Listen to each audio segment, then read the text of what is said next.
Ducklings, welcome back everyone, welcome back to another month of the Fire Cup, the Fire Cup number 4, Group A. I'm of course Showside VIP. With me I'm joined by these amazing players, by the people in the chat, and by my plushies as well. Welcome one and all to the Fire Cup. Again, this is a monthly tournament. Every single month we have the Fire Cup. This is a CIS focus tournament for the CIS region, I do mean, and we're now jumping into our first match of the group. As a reminder, exclamation mark be in the chat if you guys want to have a look at the bracket yourselves. The bracket is stacked, the group is stacked, and we are covering all of Group A's matches today.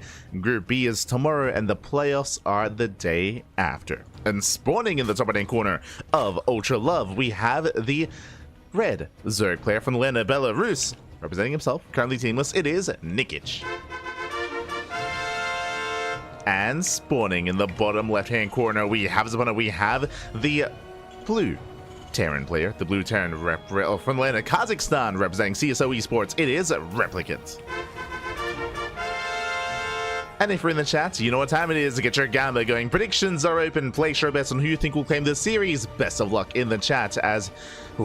Again, this match could go either way. For the most part, I do favor Nikich coming into this, but Replicant did surprise us quite a bit in last month's Fire Cup. He did very, very well, and again, he definitely left his mark, at least on myself. Definitely have high expectations for him coming forward, and we'll see how he does against Nikich. We're here for it. We're ready to go. Let's go.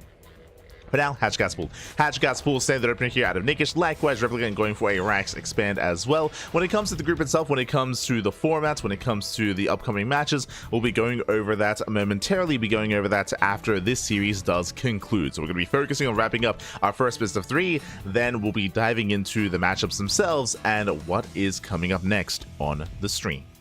For now, though, we're settling in. Standard openers all around, nothing too crazy. Loading into Ultra Love. Ultra Love, of course, relatively one of the smaller maps in the map pool, but quite defendable as well. Quite defendable here on your 3 and 4 base setup. So we'll see if we can keep up with each other and embrace a longer game state. Let's go. Let's go. Also, hello everyone in the chat. Share my papi, share my. I see Hatsu in the chat. I see Stan as well. Late Chrononauts, good to see you all. Psychons, Kudo as well. Good to see you. As far as Reaper does get across the map. Does get across. Will be delaying the third base successfully, so does delay, does force the gas geyser. Oh, coming back down and barely not delaying any further. That was a clutch move, very closely, very, very close actually, but alas, the third base gets up and running, and Nikich can now stabilize on 3 bases. The Reaper comes back and he wants a tumor. Oh, doesn't get it. Does not get the tumor in the end. Nikich, he does defend, he does hold, and back at home, Replicant going for a third CC before starboard. Economic opener here by Replicant. Again, Replicant was a player that I wasn't really thinking too much of coming into last month's Fire Cup, but he did surprisingly well in the group stage. Surprisingly well, despite being in a group filled with stacked, insane players in the European region, did insanely well, and we'll see if he can replicate that success here in December. See what I did there? I'm turning into Stan, papi. Este Stan. I'm blaming him already. We're now just joining up. We're just going to be joining up here back at home. Likewise, third CC before Starport into what looks to be an add-on swap. We have the tech level. Oh, yep, there's the add-on swap on the horizon. Going into Cloak Banshees and Hellions. I mean, I say Cloak Banshee. We'll see if Cloak is researched. We could skip Cloak and try to preserve our resources and go into faster stim and just focus on spinning gases elsewhere instead. We'll see which upgrade is going to be prioritized. For the time being, though, we're going to be settling in. And so far, Banshee, Hellion. Banshee Hellion on the way. The goal here is to just apply pressure to gain map control, to maybe pick off a couple of workers here and there, but more importantly, just keep control of the creep and keep control of the map in favor of the Terran. So we'll see if he can. Meanwhile, across the map, we do have it Nikich just saturating his bases, joining up. It's going to be on Nikich to keep up with the crease spread to maintain his queens and to keep up with the harassment of the Hellion Banshee. Speaking of, we have confirmation, Cloak. Cloak is indeed being researched here from the side of Replicant, so he's going to be investing a little bit harder, a little bit more deeper here into these Banshees, which means they need to get more done. There's a lot of pressure here on these Banshees to get across the map. They're going to be rotating over, moving out across the map. Overlord Scout comes in, and Nikich, he confirms. He gets eyes on the 111 on the third CC, and more importantly, on the researching tech lab, so he is fully aware of Cloak. Is fully aware back at home. Spore should soon be on the way. There we go. We have Spore in the main, Spore in the natural, Spore in the third base, Spore in every single mineral line, and the Queens are preparing as well. So far, so good. Likewise, Hellions, they dive in towards the third base. Clutch Evo Chamber there at a Nikich. Very nicely done. Does wall up in time. The Queens, they maintain themselves. The Banshees are still on the way. Looks like we're waiting for Cloak. Waiting for the Cloak and that second Banshee. Meanwhile, Hellions, they're rotating, trying to find another way in. And so, the puns begin. Ah, no. You're all animals. As the Hellions, they rotate once again over towards the third base. Once again, Nikich, he keeps up. He does a wall up. He does wall off. Very nicely done here so far. Nikich, he is keeping up with the aggression of Replicant. So far, so good. Behind this, we have our tech of choice. It was a layer first into a bathing nest into double Evo chamber, so it is going to be Ling Bane. The Evo chambers were delayed in favor of the lair, so very safe play here by Nikich with the lair. What does this mean? This means Overseers, it means Overseer Scouts. It also means faster Baneling speed as well. Oh my god, that I was not expecting. We'll get into that as the Banshees, they do dive on top of the Queens. One Queen is going to be going down. This section does finish up, but there's only one Queen. Queen has to get the hell out of here. Clutch Transfuse does keep the Queen alive a little bit longer. Thankfully, there's a second Transfuse, and Nikich, he's holding on. He's keeping up. It does lose one Queen, but does keep that fourth base alive and does zone those Banshees away. Now, the reason why I was freaking the hell out is the Infestation Pit. Very fast Infestation Pit here by Nikich. This tells us a story here. To go for the pit instead of the Hydra Den, this looks like Ling Bane into Lurkers. It looks like Fast Hive into Adrenal into... Sorry. Did I say Lurkers? But I meant to say Ling Bane into Ultras, into Fast Hive, into Adrenal, into Ultra Tech to coincide with the melee upgrades. That's what this feels like. We'll see if Nikich does, does coincide with our feelings here and does embrace those Ultras. Meanwhile, Ling Bane crashes in. Nice around.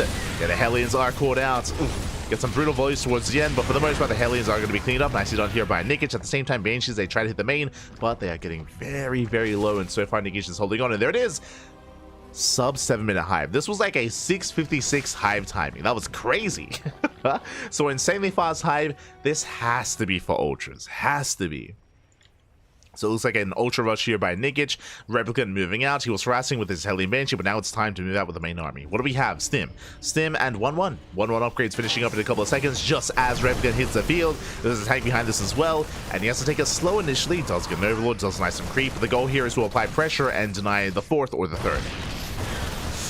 Ladies, they wait for the third. No! Bailey's they crash on in. Marines go down. The tank goes down. Alas, Replicant a little bit too far on creep. He gets punished for that. And with that, Nikich, he's fine.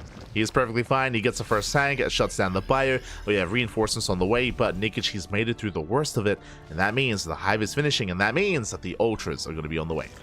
We'll see if we feel vindicated for calling the Ultras back. But again, Fast Hive, it's got to be the Ultras back. Meanwhile, Rock's being knocked down. Creep is spreading. Double jump towards the top side. Tank is here to reinforce. And I mean, sure, we're going for a split push. We have a double jump on the bottom. We have double jump towards the left-hand side as well. But the size of the army here is quite small for Replicant. So I don't really see him achieving too much here. As this tank, it's going to go down. Oh, ooh, does unload in time, or does unsiege in time. Hot pick up there by Replicant. Likewise here on the right hand side, only one full medevac full of Marines, less than a full medevac really, only 7 Marines, so not as impactful. And there it is, the Ultras we did mention earlier. Again, fast infestation, it means fast hive, means fast Ultras. It all makes sense from the side of Nikich. And so far he's getting away with it. Deflects the double drop towards the left hand side. Likewise, Nikich also in position. He is keeping up. And again, as you can imagine, the win condition for Nikich, the goal here is survive until Ultras, and then snowball out of control, because the chances of your opponent having ghosts in time for this fast of Ultra production, it's not very high. Like, chances are there won't be many ghosts, if any ghosts at all. Now, when it comes to Replicant, we've been focusing a lot on what the Zerg player is up to when it comes to the Terran outside of trying to be aggressive with these drops. The Scout did confirm the Hive. Even though he didn't see the Ultra Cavern, seeing this hive should have been a tell. I don't know if Replicant really recognized what he saw, but seeing this hive is a massive tell that we need ghosts, or liberators, or both, more than anything right now. Because there's no other reason for our hive to have already been done. So I'm a little bit concerned that maybe Replicant is unaware about what's happening. Lings, they catch out the tanks. 2 tanks get picked up. Baileys, they try to roll into the mineral line, but the planetary does hold its own. Nikich forced back. Likewise, Ling Bane towards the left. Takes down the bunker. Once again, going for the mineral line. Can he get in? Oh, it's getting choked up here, but Banelings, they do get into the mineral lines. SCVs are going down, but only 6. That was a big investment here by Nikich. That was a lot of Ling Bane for not much, for not much damage, for not much value. Only 5 SCVs, or 6, for 67 Lings and 17 Banelings. Double jump towards the left, going for the Queen. Nikich, she does respond in time. But at the same time, Nikich, he did want to trade because he's clearing up supply for the Ultras. Ultras are on the way. Vipers have arrived as well. We're just massing up the Ultras, massing up the Vipers. Creep is being spread, and Nikich, he will soon pull the trigger with the Ultras. And as we mentioned, because Replicant didn't fully scout what was going on, because he was having a hard time piecing it all together, there's no Ghosts, there's no Liberators. There is SimCity that will help. Right now, I feel like Replicant, he's stuck at home. He's stuck at home. He has to focus on defending. Despite that, despite just fortifying himself and being hyper defensive, does he have the army that can really deal with Ultras? That I'm less certain of. Oh, as he's about to confirm, double jump on the right, he sees the rocks being knocked down. He doesn't quite spot the Ultras, but the Ultras are coming. Nice SimCity though. Do have a full wall here, or almost a full wall on the right hand side. Blinded Clouds here on the Marines. Ultras, they break on through. Banelings from the south, from the top side. They don't quite connect. Nice kiting here. The Banelings go down. One of the Ultras going to be falling as well. And Nikich has to back off. One Ultra falls. Nice pick up. Replicant holds. Replicant does hold on. We have Ling Bane from the left-hand side. They knock down the depot wall. They bust into the mineral line, but they do not make it through. So far, good defense by Replicant. He defends his 4th. He defends his 3rd. He barely loses any SCVs. And Nikich plummets in supply. Nikich, he has minerals, he has no gas. He's trying to make Hydras, but he doesn't really have the upgrades for Hydras at the moment. And likewise, he's lacking gas, so he can't really afford them. He needs to remax here and now. 30 Lings on the way. But Nikich, calm down. Looks like we may have been missing some injects. Yeah, we're missing injects as well. So missing injects. But there's that remax on Lings. Nikich pushing forward once again. Meanwhile, Ghost production has begun for Replicant. He's so far still quite well fortified on 4 bases. Again, it's very important that he hasn't lost any bases, that he hasn't lost too many SCVs. So far, so good. He's going out of control. No. Aye. As Nikich is being active. It's being active here on the right-hand side. Threatening a dive. Spire is on the way. Nikich getting a little bit of everything here. He does catch the Banshees, finally. Banshees go down. Nikich trying to gain some ground here, but alas, without any Viper support, pushing in is going to be difficult. Trying to knock down those rocks. Do we have any Vipers? No, it looks like the Vipers were sniped. Nikich trying to get into Lurker attack. Does knock down the rocks.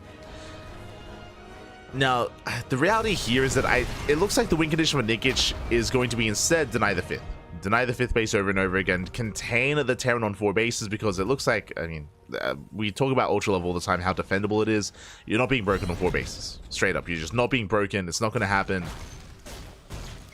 And Nikich, he still has to focus on his economy. He's still less than 80 workers. Needs to tech up. Still kind of an awkward game state for him. Personally, I would like extra gases for Nikich, but just because he has no gas bank. Would be nice. Replicant attempting to expand. So far, so good.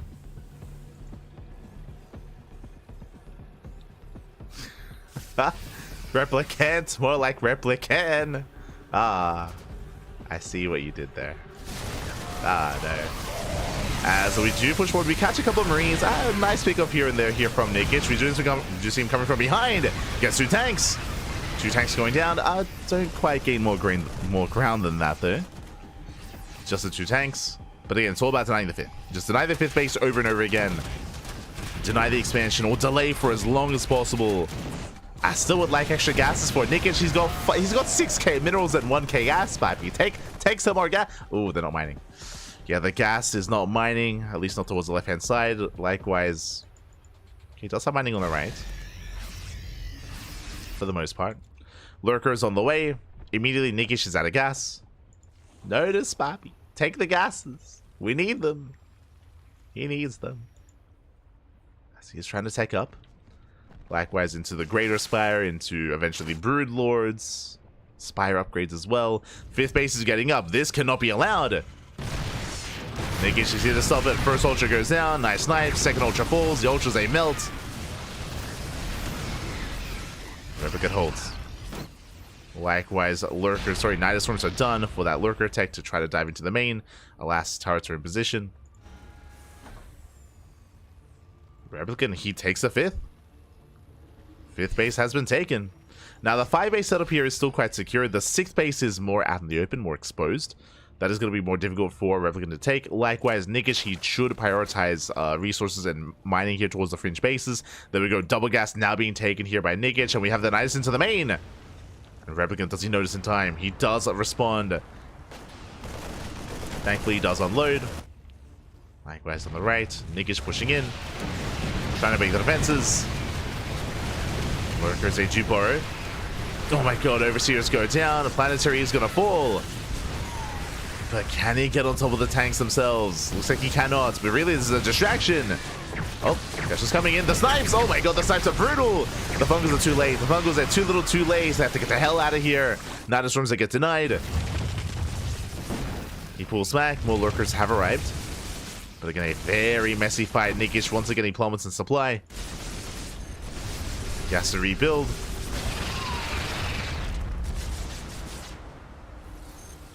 He's trying to.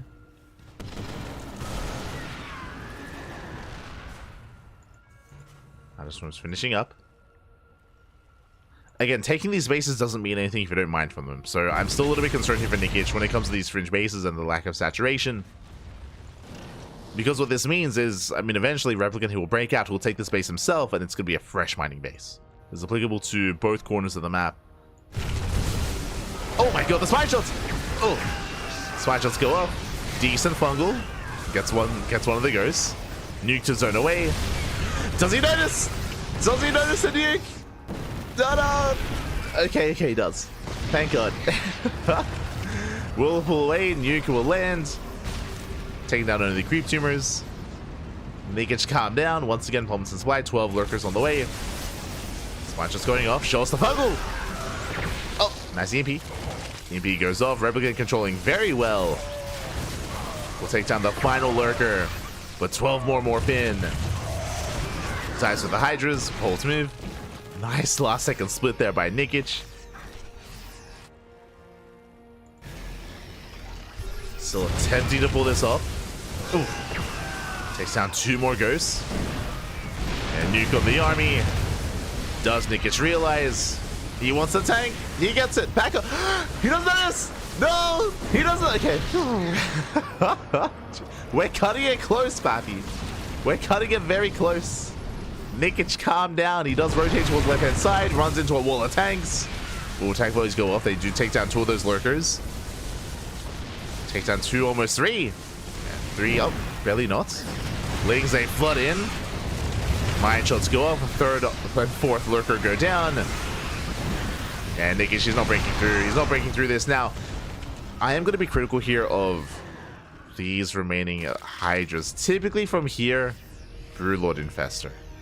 We should be seeing a switch into Broodlord Infestor. That is what the Greater Spire is for, especially against this heavy of a tank count. If the tank count is too high, switch out of Lurkers. If the Thor count is too high, then you switch back into Lurkers. Typically, in late game ZVT, you want to switch back and forth, depending on the army composition of your opponent.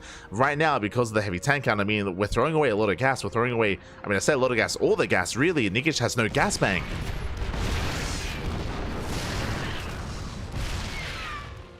Once again being forced back. Nikich is trying to just brute force the issue.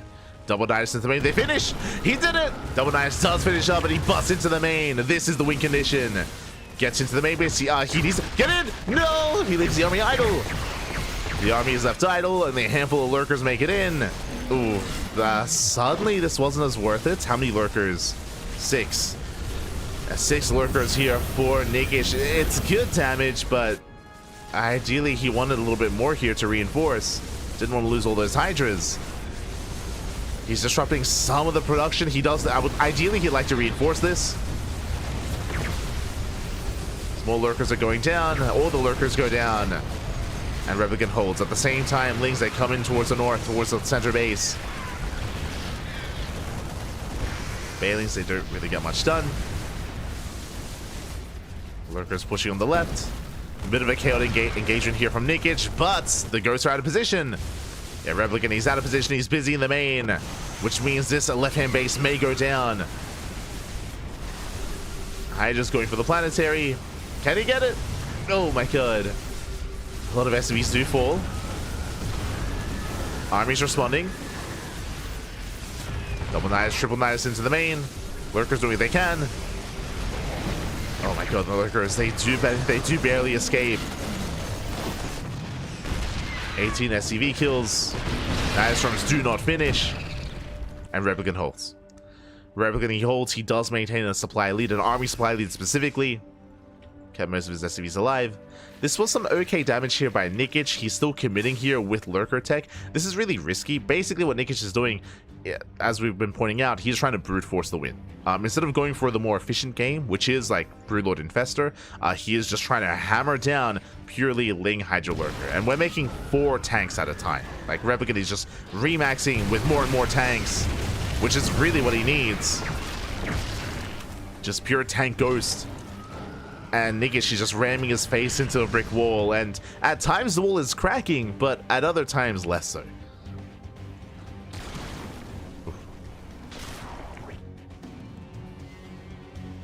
So Nikich is still trying to find a way in.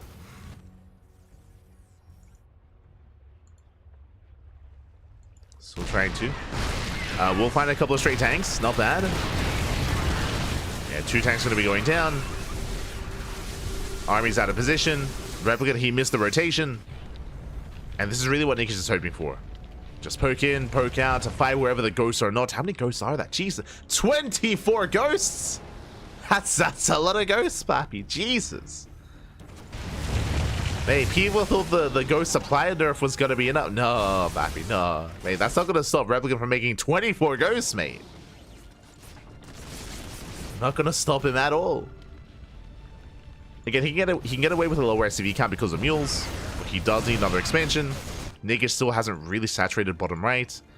Has done a better job at top left, but this base is going to fall under control of Replicant. Nikich diving in. He wants a planetary, but he's going to lose so much of the process. Yeah, all the lurkers going down.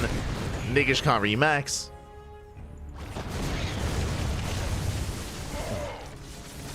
He's trying to set up. Meanwhile, Nuke did go. Oh, Nuke went off. Oh my god. Sorry, I assumed it was cancelled. My apologies. 18 drop. No, he doesn't notice. Oh my god. Thankfully, towards the end. Nuke goes off, but 18 workers went down. Ay, ay, ay. And Nikich he's running out of steam. He's running out of steam, running out of drones, running out of resources. Snipes going off. Oh, not the best trade out of Replicant, pushing too far forward. All the ghosts do fall.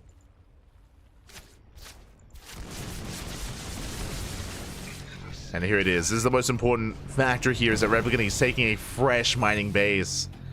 And Nikich, he cannot let this happen. If Replicant takes this expansion, I mean, that may just be game. Tank bully's going up.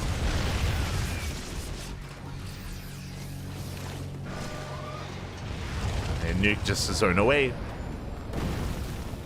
Nikich, she does notice, does back off.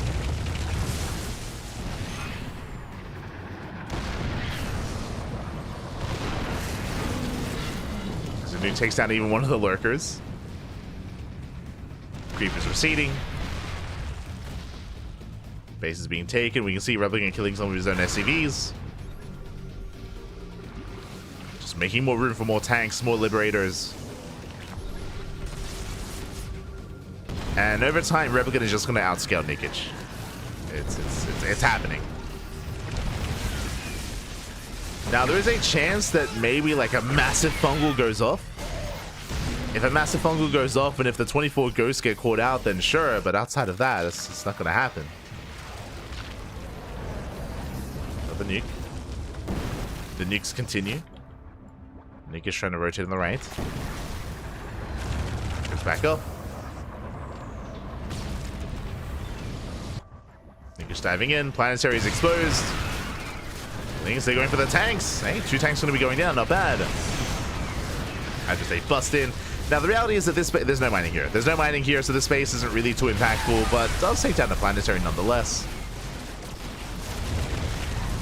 Hydras, they do dive forward. They get one, they get both libs.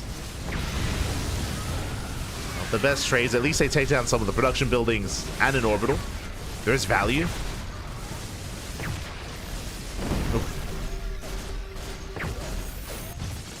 Nikich has to back off. He has to rotate. Now he can pop out towards the north. But some ghosts were left over. And the army's diving in. They do have a more even trade here. 2 lurkers for 3 ghosts. Nuke on the main army. Viper's coming in. Does he notice? Does he notice? Does he notice? Does he notice? Oh god. Whew, he yoinked. He abducted the ghost, thankfully. Tank boy's going up. Ooh. A lot of the Vipers go down to the snipes. The snipes are brutal. Nikich trying to force his way in. Replicant, he's running out of SCVs. He's running out of gas. It's getting scrappy. Ultra's on the way. Snipe's going to be coming in. Hydra's are here to punish. And I mentioned before that Replicant, he needs to get this base up and running. It's not mining. The base is not mining. It's not saturated. Reduction on the tank. Nice snipes here on some of these lurkers. Both players are hurting, but again, Nikich, he's remaxing with almost pure Ling. Snipes going up. The final lurker does fall. And Nikich is forced back. And finally, Replicant, he can freely start mining. He needs to start mining. He needs to mine ASAP. Ultra's diving in. Tank boy's going up. Nice sniper on the libs. Last Replicant, he wasn't quite ready for this. Out of the snipes, he should be able to shut down these Ultras. Yeah, there's no support for this. The Ultras, they melt. The Hydras, they melt as well. The Lings, they do nothing. Replicant holds. Back to mining. Back to a semblance of saturation. Another tank goes down. And Replicant, he once had a wall of ghosts. Well, what is he down to? He's down to 4. He had 24, now down to 4 ghosts. That's not enough. The ghost count is too low. Nuke towards the mining base. Does he notice? Does he notice? He doesn't notice! No! Oh my god. The nuke is gonna go up. He does pull away in time. Whew. 5 drones still go down. At the same time, Nick is just catching reinforcements. He goes for a massive counterattack instead. Ultras, they hit the 3rd. Nikich, Replicant forced back home. And Nikich, it looks like he may have just done it again. Nikich, he lost his mining base. He doesn't really have much gas to work with here. But he has bottom right. And he can't remax. Nikich, he's remaxing. Likewise, diving in. And again, the snipes are good, but the snipes are limited. Speaking of, another ghost goes down. How many ghosts are left? Down to 3. Down to 3 ghosts. 3 ghosts remaining. Reapers in production. Let's go. As Nikich is pushing towards the main, towards the production. Takes down the factories. Rotates over. Nice fungal. Catches the medevacs. Oh, he lunges in. Gets 1. Tanks are unsieged. Yeah, Replicant is falling apart. Yeah, just getting caught with his pants down. And Nikich, he's not done. There's only 1 tank here on the high ground. He can just force his way into the natural. There's not much to stop him. And the Ultras are doing it. They're breaking through. Just barely. Whew. They bust into the natural. They get on top of the tanks. And Nikich has done it. He has done it. It was an intense. Oh my god. It was a grueling. Oh no. Grueling game. As Nikich, he's busting into the main base. Unfortunate timing here to answer a phone call, but things are looking bleak for Replicant. Here he does have a base mining, true, but he's not fully saturated. Oh, okay. We get to continue. Busting into the main. And Replicant, he will hold on to the main. Does hold. But Nikich doesn't have to go into the main. He can just back off. He can chill from here. Wait for the army to come to him. There's another tank on the high ground. Ultras are going down. But there's still 2 Ultras left. And it's enough. GG gets called. And Nikich will take game number 1. Whew. GG. Oh my god. GG. Well played. GG, well played. Nikich does take the first game there, but that was an intense game. Pappy, very intense. That was 30 minutes. Jesus. That was a 30-minute game, Pappy. Oh my god. 30 minutes of almost non-stop action. Again, it was 30 minutes of watching Nikich like ram his face against a brick wall, and eventually he broke it. He broke it down. He has a strong head, strong face. GG. Wasn't the most elegant of games there from Nikich, but a game nonetheless. He did break through. There were some strong moments for Replicant, strong moments for Nikich. Again, so important that Nikich was able to deny the 6th base mining for as long as he did, made sure that he did not get it fully operational. And with that, GG.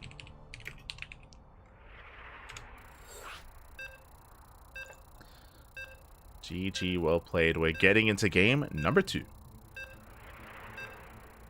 Catching up in the chat. Aye. Whew. Is it required to build Ultralists on Ultra Love? Ah, we don't see enough Ultras on Ultra Love. True. We don't see enough of them. Hey, it worked. All the ghosts turn into ghosts. R.I.P. Ah, no. Not like this. But here we go. We're getting into our next game. Into game number 2. And spawning in the bottom left-hand corner of ley lines, we have the red Zerg player from the land of Belarus, leading the series 1-0. We'll see if he can claim the series here and now, or if he's forced into the ace match. It is Nikich. And spawning in the top right-hand corner, we have the blue Terran player from the land of Kazakhstan, representing CSO Esports. Down in the series, but again, he didn't look too bad at all in that last game. He had some strong moments himself, almost had it. We'll see if he can bring us to the ace match. It is Replicant. Here we go. We have our ZVT. We have our second game. And again, Replicant, he was playing it out quite well, playing it very well. There was a moment though, where things took a turn for the worst. That was when Nikich started getting into the main. He started busting into the main base and started pulling Replicant apart. We saw that Replicant was having a very hard time rotating his ghosts between bases, and he was taking losses over time. He was losing workers, losing tanks, losing some production buildings here and there. Replicant, he was just having a hard time. Eventually, he started splitting up his army, but that was after the damage was being done. And more importantly, again, Nikich, he was delaying and denying some of the bases, some of the mining, and Replicant eventually ran out of steam. Eventually. It was close though. It was close. I mean, Nikich himself was also running. There was barely any steam, Pappy. Barely any steam. Both players running on fumes. But for now, settling into game 2.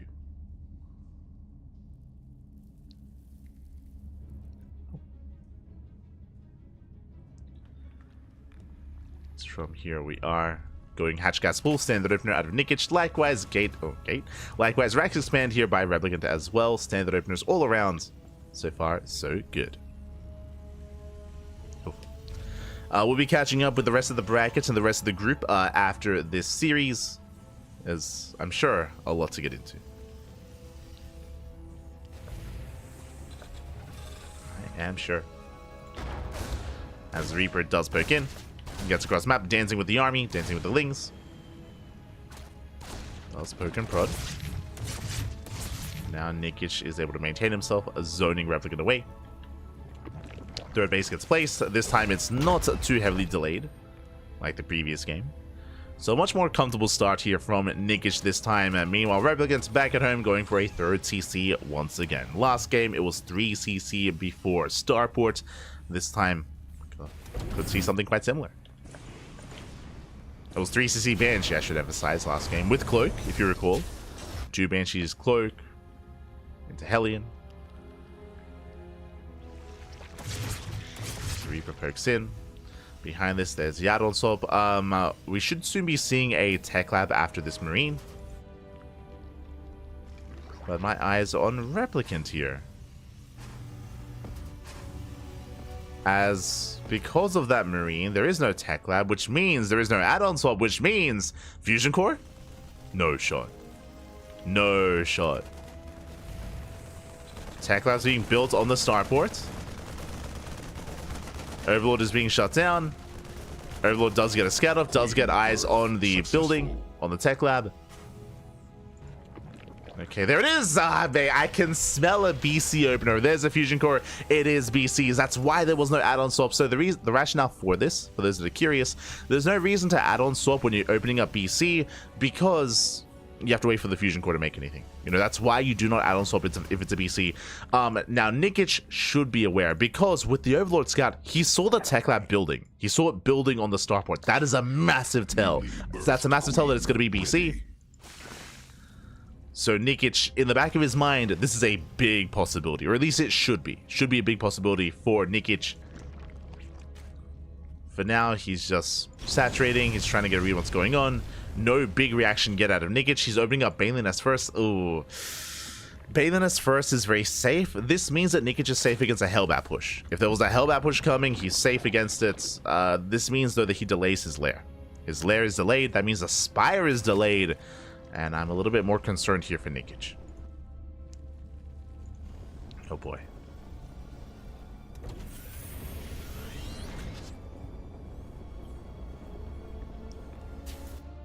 As it's going to be BC into mech. Yeah, BC into mech. Extra factories are being placed down. Replicant, he's here to embrace and mech it up. Lair now on the way. Spore crawlers as well. We had no follow-up scout from Nikich. So he's working with incomplete information. He's trying to piece it all together. And what's his queen count looking like? 7, soon to be 8. 8 queens, it's not bad. 8 queens is okay. Meanwhile, Battle Mech, Macfield Accelerators.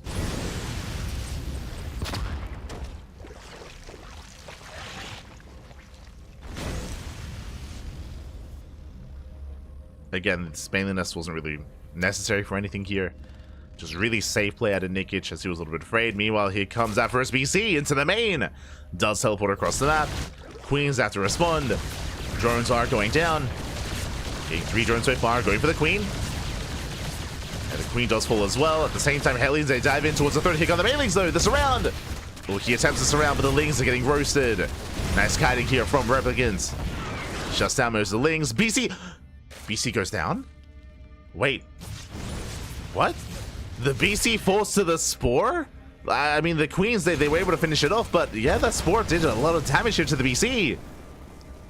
And now Replicant's in a rough position. Losing the first battle cruiser, that is unacceptable. That should not have happened. Ay. The BC did fall. Replicant was focusing on his Hellion harass. I'm sure he wasn't really paying too much mind to it. Of course, the Spore was recently buffed in the latest patch and does do more damage. And, I mean, as a result, the BC took a little more hits. Took a little less hits, I should say, to bring it down.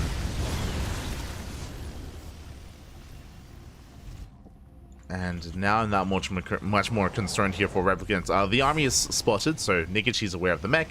Spire is on the way, just in case. Now, we know that it was only 1 BC, right? Yeah, only 1 BC, but Nikich doesn't know that. So he needs to Spire just in case additional BCs arrive to get into Corruptors to shut them down.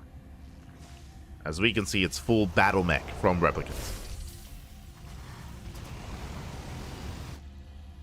Here's full battle mech.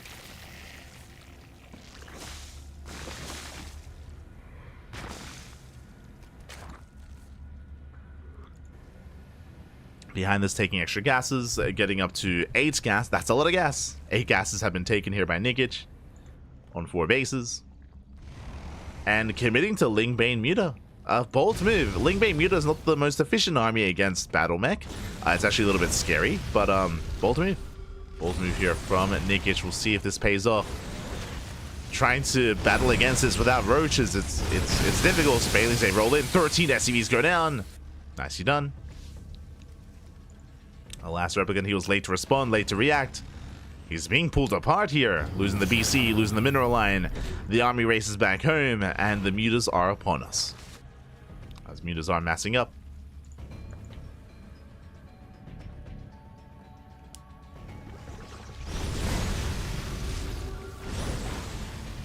Replicant pushing in. As he moves in, we do have another Ling run by. This time though, there are tanks. So Ling shouldn't get much done. Yeah, they don't get much. They force a bit of friendly fire, but alas, nothing dies. Outside is just the Lings. Queen's getting caught out as well. Nice Vigos here from Replicants. Gets 2 Queens. 2 Queens go down, but here come the Mutas coming in for the surround. Oh, there's no way out of this. We're going to try to kite away. 1 Muta does fall. 2 Mutas, even 3 Mutas. Nice lock-ons here with those Cyclones. Again, Cyclones, they trade quite well here against the Mutas. That was how many? That was 6 Mutas for 3 Cyclones. That was a better trade for Replicants. And that's also why I'm a little bit on the fence about the choice to commit into Lingbane Muta against all these Cyclones. Making 3 Cyclones at a time, mate, papi. The Cyclowns, they can do well here against Muta Lingbane. What we're really missing from the side of Nikich is Infestors. Infestors and Fungal Growths would be ideal to lock down the army to allow for the Lingbane to get a surround and to get a catch. The alternative would be Vipers for abductions. Nikich is doubling down on Mass Muta. No Thor production yet. Only Cyclone. That's heavily run by towards the south. It gets into the mineral line. Drones are getting roasted. 9 drones. Not bad. 9 workers go down. Another heli run by towards left-hand side. Army's out of position. More drones. No queen. No queen here to defend. Lings, they pop out just in time to buy time. But the workers, oh, they're lighting up. Oh my god. 13, 15. 15 drones go down. An entire mineral line. Ay, ay, ay. Not like this. 15 workers falling. Very nice trades here from Replicants. Very nice run-bys. Nikich is re-droning, getting up to 100 drones. Jesus. Getting up to 100 workers. That's arguably too many. We have 7 Infestors on the way, so he is aware that he would need those Fungals. He's aware. He needs the hell out of here. They pull away. 7 Infestors in production.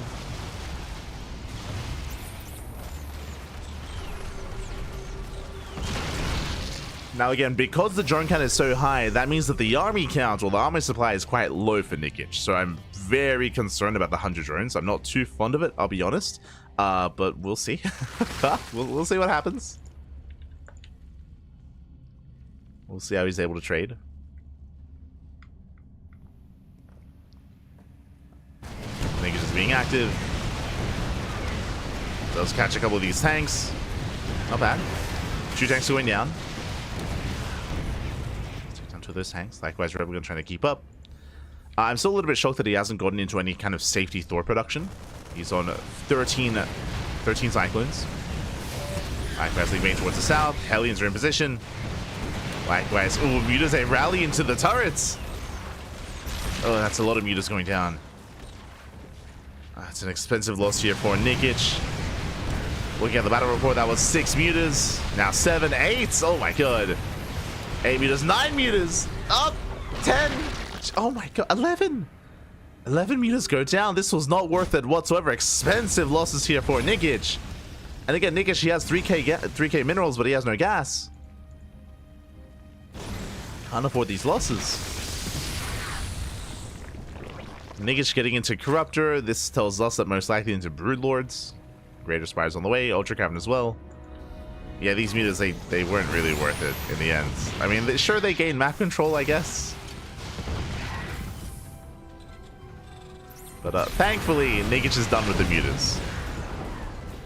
Problem is, it's not necessarily on his terms. Didn't really gain much value with them, and here he is remaxing, again working towards Broodlords. Scan doesn't quite reveal the Corruptors. Now, if he saw these Corruptors, then that would be the tell for Replicant to move out. Because if he can strike while there's so much dead supply, these Corruptors, they do nothing right now. They do nothing. They attack nothing. Really, Nikich is waiting. He's waiting for the Greater Spire. Greater Spire is almost done, just now finishing, and now we need as many Broodlords as possible. And that window that we spoke about, it's closing. The window of vulnerability here for Nikich, it is closing. He still needs to get rid of more supply to make more Broodlords, or maybe get rid of drones. Just saying. just saying.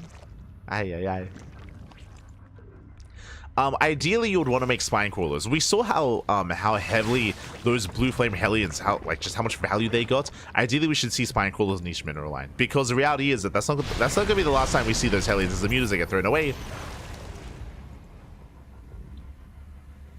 So ideally, spines, spores, and all the fringe bases. More Broodlords morphing in. Now, what's terrifying for Replicant, remember, he has not seen the Broodlord transition. He didn't see the Corruptors. He doesn't know about the Broodlords. He has no idea, which is why he has a very heavily ground-focused army. No Vikings. No Vikings and no Thors. Here we go, the Broodlords, they reveal themselves. Hellions, they dive in towards top left. Link Maidens in position. Just saying, there could be some spine crawlers here. Just saying. But Broodlords, they do hit the center base. At the same time, Replicant going for a massive counterattack. The Broodlords, they respond. So do the Infestors. Show us those fungal growths. Trying to catch out the army. Yeah, and there's no way out of this. Replicant, he will lose everything here. The tanks, the Hellions, the Cyclones. There is no way out. Brutal losses behind this. We have Thors Thors to reinforce. Replicant gets 2 bases, 2 expansions. Not bad. Lings, they race back home, and here come the Fungals! Yeah, the Fungals, they lock down the army. And Replicant, he will lose everything. He plummets in supply, and sure, he killed 2 bases, sure, he killed 24 drones, but Nikich, he wanted to lose those drones. He likes it. He had too many. Now we have Ultras in production, switching to a ground-based composition, considering that most likely, yep, Mass BC. Mass BCs are on the way. Ooh, we're gonna need some Corruptors. And Nikich doesn't know, he's maxed. He is maxed out, he's pushing forward. Now, thankfully, I believe Nikich has Neural. Yep, he has Neural. So currently, Nikich's best answer to the BCs is going to be Neural. Is going to be to Neural and take over those BCs.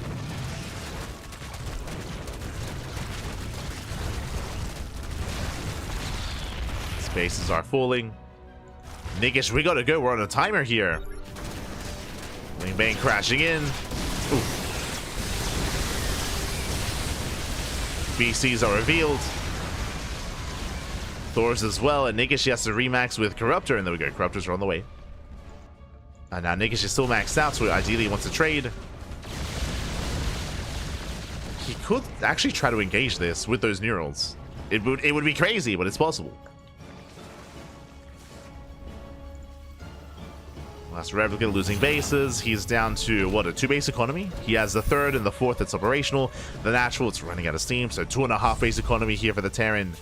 He cannot remax, especially with an expensive mech army. And Nikich is going in for the kill. I'm sure he's happy to lose these Ultras. He can trade. He gets 1 Thor. Not the best trade for Nikich, but it's okay. He's making more Corruptor.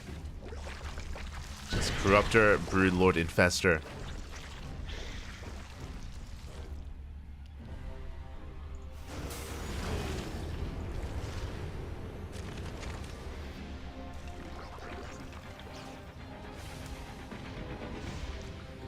And here he comes. Again, he's looking for those Neurals. And there we go. He does get the Neural. Takes out 2 of those Thors. Goes to the VCs. Wastes a teleports. And GG gets called. And Nikich, he will take the series 2-0. Kicking the night off with a win. GG. GG, well played. An intense best of 3, Papi. Oh my god. GG, well played. Nikich will take his first win here of the night. And we have some catching up to do. Oh my god. We have some catching up to do. GG, well played. Nikich will take it. And we'll be following one of our players here into their next series, into the next round.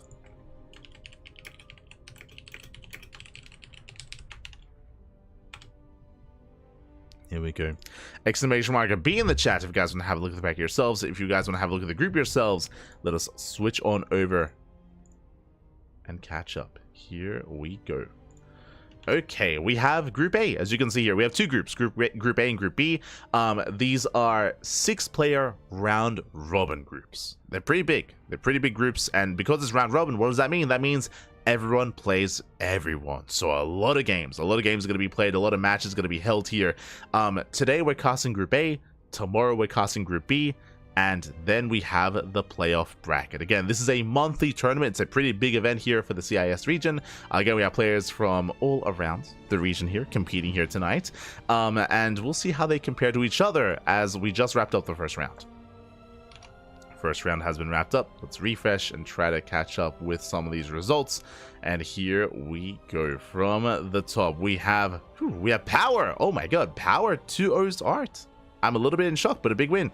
Big win here for Power. Power is more of an up-and-coming player, and I would say that Art is more of an old-school veteran, so to see Power bring down Art is very impressive. Shameless takes down Strange 2-0, and of course, Nikich takes down Replicant 2-0 as well.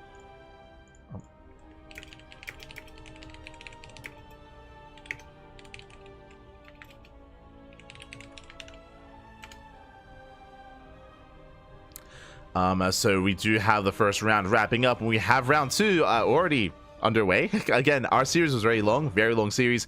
Strange takes down Art 2-0. Art having a rough start to the day here with some losses in the PvPs. Hopefully he can bounce back. Art is an amazing player. But we have 2 matches upon us here. We have Shameless versus Replicant, and we have Nikich versus Power. We are going to be following Replicant into his match against Shameless. So we just featured Replicant in a TVZ. Now we're going to be featuring him here against a Protoss player instead in a TVP. That is the plan. And that is coming up next. So vetoes are underway. And we will soon jump into our next series here. Again, as much as I'm fond of Nikich, and I do wish him the best against Power, I do want to see Replicant in his TVP, and I do think that Shameless is one of the other heavy favorites to make it out of the group. Like, in my mind, coming into this group, my eyes are on Shameless, my eyes are on Nikich, my eyes are on Replicant and Strange. Power, again, I'm a little bit less familiar with, just because he is less active, but, I mean, hey, he started off with a 2-0 over Art, so Power, he can threaten the hierarchy, so can Art as well. Art, he may have had a rough start, but I'm sure he can bring it back. Oh, regardless, we are going to be going on a very short break here. When we come back, we will have our next series. We will have Shameless versus Replicant. See you soon. See you soon. See you soon.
Welcome back, everyone. Welcome back to the Fire Grow Cup number 5. To Group A, we just wrapped up the first series of the night, and we have many more series ahead of us. And here we go, spawning in the top right-hand corner of Ley Lines. We have the red Protoss player representing Team Little Fairy. It is Shameless.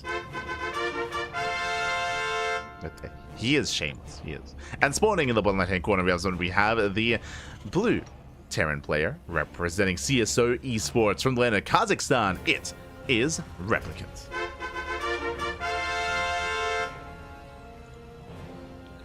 We go. And if you're in the chat, you know what time it is. It is Gamba time. Predictions are open. Place your bets on who you think will claim the series. Best of luck in the chat. As again, coming into this, I would favor Shameless, but Replicant, he did surprise us quite a bit last month, and I'm here to be inspired. I'm here to bear witness here as Replicant is going for a fake proxy Rax. Let's go. The Rax has been placed not in the main, not at the natural, but at the third base location as well. This is very old school. It's very old school here, as this used to be a lot more prevalent to fake out your opponent, to fake out a proxy, and to throw it down at your third location, or sometimes some players will throw it back further back in the main, or further into the natural. There are definitely some locations where you can hide it to try to force an overreaction. So far, Shameless coming in, does confirm the double gas opener, does confirm the Rax is missing, and you can see he's checking. He's looking deeper, looking further, looking for that Rax. Trying to figure out what the hell's going on.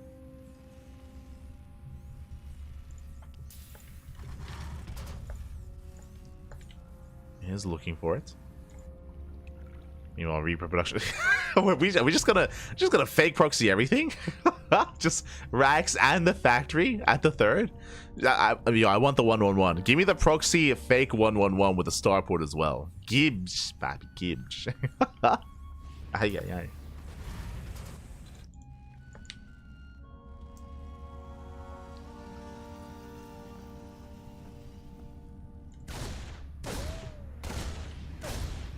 So far, the probe is going to be hunted down.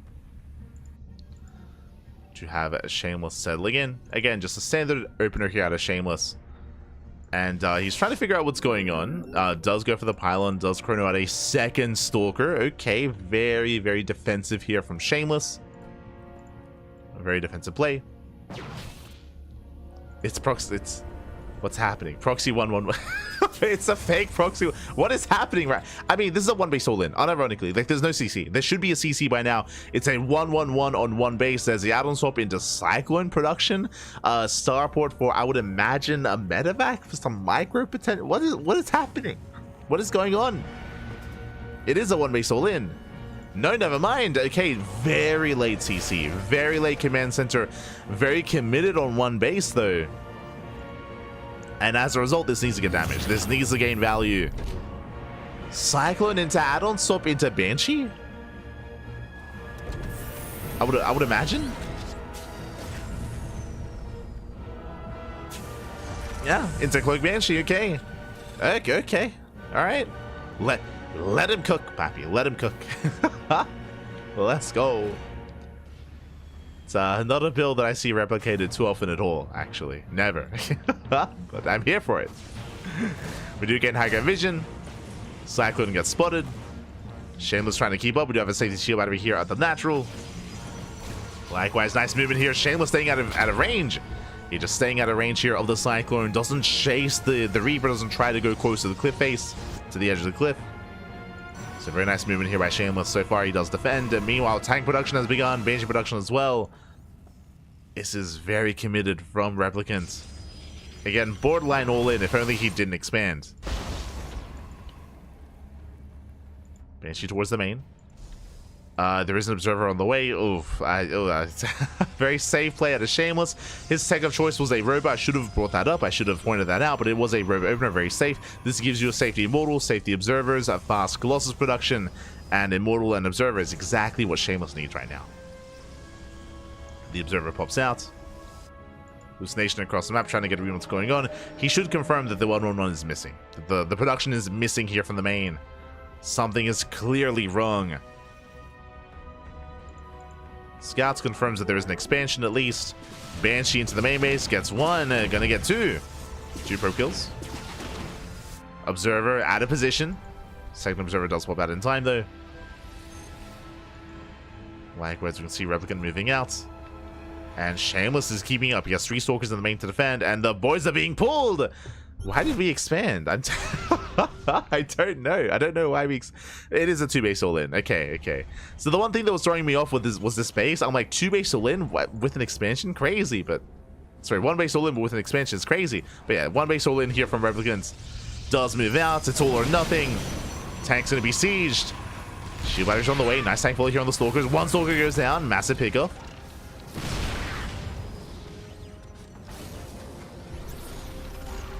Observer gets caught. Replicant, he's gaining ground, he's pushing in. Shield battery's exposed. Shield battery falls as well. We throw down a wall of bunkers.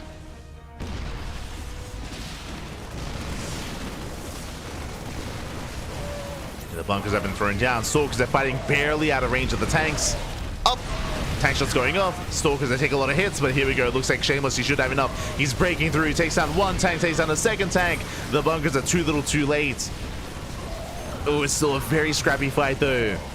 Very scrappy. And Replicant, he has enough. The bunker's finished. The bunker's finished. The tank barely survived. Oh, no, the tank does not survive. But the Cyclone does. And then Banshees do. And the Cloak Banshees are wreaking havoc. They're snowballing out of control. And Replicant, he has done it. He's broken the back of Shameless. Cleans everything up. GG gets called. And Replicant takes game number 1. Whew. GG. GG, well played. I'm pretty sure the CC, the expansion for Replicant, was only for show. As in, I say for show, it was really to lure Shameless into a false sense of security. Remember, Shameless, he scouted the natural. He scouted the expansion, and when he scouted it, what did Shameless do? He took a third. He took a third Nexus, and that may have just killed him. You know, that's resources not spent on army, not spent on production, not spent on shield batteries. It's just more just working against Shameless in that kind of game state. And with that, GG, well played. Replicant, he catches Shameless with his pants down and pulls off the one base all in and takes a lead in the series. GG. GG, well played. With that, Replicant is now 1 game away from bringing Shameless down. And clearly, Replicant, he has some builds back. Crazy. Like fake proxy 111 into a fake natural into a 1 base all in. Like, insane. I'm here for it though. I'm ready for it. Let's go.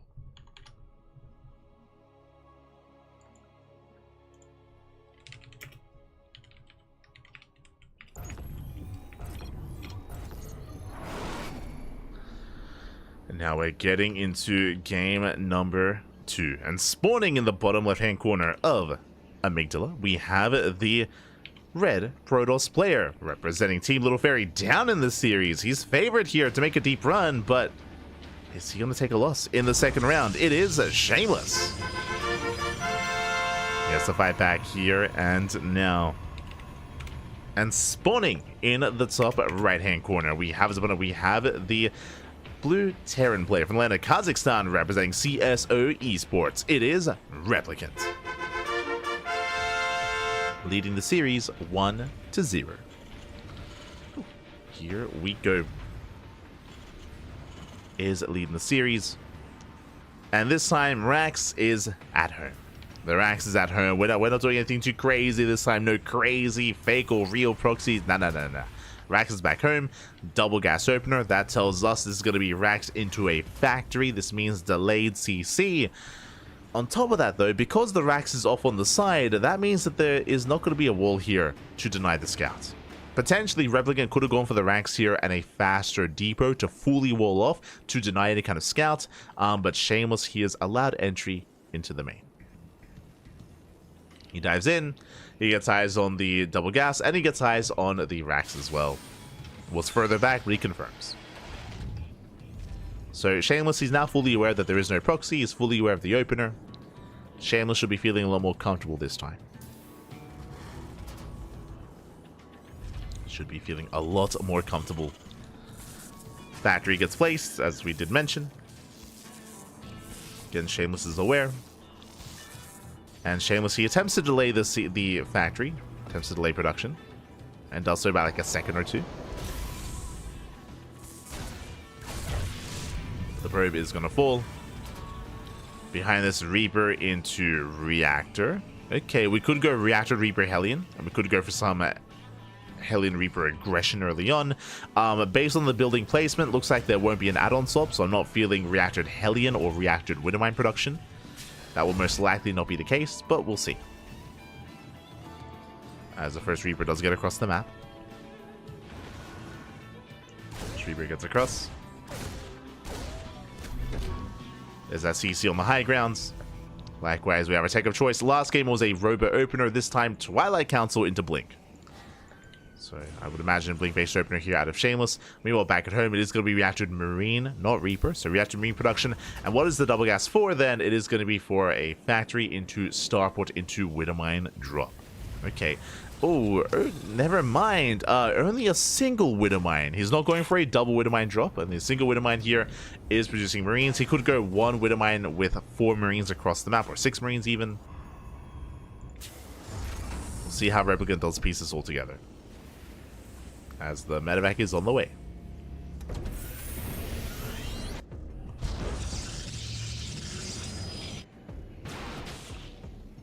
Medevac is on the way. Reaper into the main.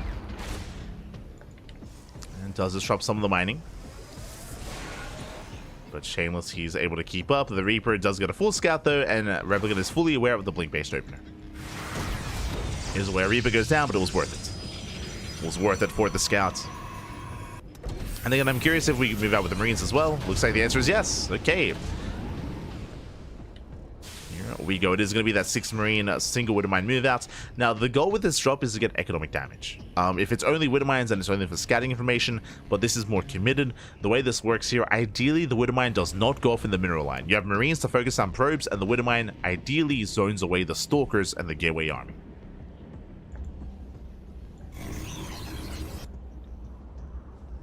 Here we go, drop into the main. There's a warp into Stalkers, 3 Stalkers in position. Yeah, Shameless should be fine. Gets a couple of shots off. So far, 1 Marine goes down. Get Widow Mine to zone. No wasted on the probe, but the Widow Mine is gonna fall. The medevac, no! The medevac is gonna barely survive. I feel like we barely missed a shot there. Whew. Shots on the Marines instead, and the medevac will make it out, but only with 3 Marines, and this was not worth it. Replicant, what did he lose? He lost 3 Marines and 1 Widow Mine. He didn't get any value, didn't even scout behind the mineral line, didn't delay any mining time except for that 1 probe. Shameless comes out ahead. And he's ready to juice it up. Let's go, buddy, let's go. We're ready for that juice. Meanwhile, Twilight Council opener into Blink. Blink is done. Into the Robo, into the Bay. This is going to be for Colossus production. So Shameless is gearing up. Game paused. As we do have another pause here. We did have a pause in the previous series between Replicant and Nikich. There was a bit of a disturbance, but hopefully everything's okay. Looks like we are good to jump back in. And again, thankfully, there's no kind of disruption of any big fights. Like, there's no big engagement going on. So more than happy to just make sure everything's okay on the side of Replicant. As the Banshee does dip in. Heads for the main. So far, getting 2, getting 3 probe kills. Nice damage. Gets 3 kills. Oh, gets 4. 4 workers go down. Observer now rotating back into the main. So we're getting up to 5, up to 6. Oh, barely 6, 7. Oh my god, 7 probes, 1 Banshee. Well worth it here for Replicant. Main army moves out across the map. The Observer, I believe, barely saw it. Yeah, it did spot the move out. Shameless is on the way to slow it down. Let's see what he can get. Ideally, Shameless wants to buy time, pick off a Marine, pick off a Banshee, pick off a tank, force a siege. Stim is not done. These are vanilla Marines. Vanilla Marines moving out. Immortal has arrived. First tank does fall. Bit of miscontrol there by Replicant. Didn't save that first tank. And he dives in. He dives on in. The Immortal takes a lot of damage there, but that was a bold move with the Stalkers, but for the most part, Replicant is run out of steam. He's run out of steam. He falls back to the shield battery, takes down the medevac, takes down the tank, cleans up everything. And that was a brutal loss for Replicant, losing 2 tanks, losing most of the Marines, the medevac, and surviving with only the Banshee. The Banshee was the sole survivor, and that means that it's time for Shameless to counterattack. And here it comes. Stalkers are moving out. Observer as well. Colossus production has begun. The 3rd base was untouched for Shameless. And back at home, what is it to defend? There's 1 tank. There's 1 tank on low ground, 1 tank on the high ground. There is high ground vision. As Shameless, he can dive into the main. He sees a tank. He sees. Delays the 3rd. Delays the 3rd base. He wants a Marauder. Doesn't quite get it. Forces a cancel. Tank shots are brutal. Bearing in mind, Stim is not done. So Replicant, he can't really punish this army. He cannot break out. He's just stuck at home. Scan reveals the observer. Back at home, Shameless taking a fourth.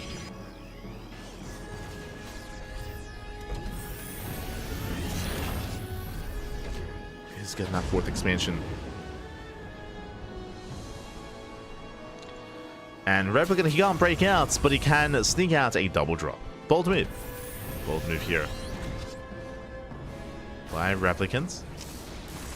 Moving out with the double drop, trying to sneak out, gets a free tank shot off on the Stalkers. Nicely done. Landing his third. And again, this move out could have been punished here by Shameless if he was taking note of what was happening. Last he was caught off guard. Double drop diving in. Shameless forced a recall. A spotted. Does spot the drop. Shadow to the pylon. And Shameless, he dives in, takes out one of the full medevacs. Full medevac goes down. The other medevac barely does escape. He gets 2 pros, but not ideal.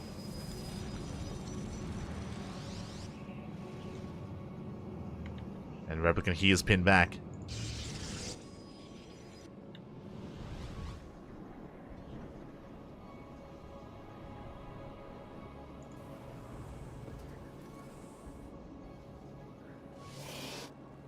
And with that, we can calm things down.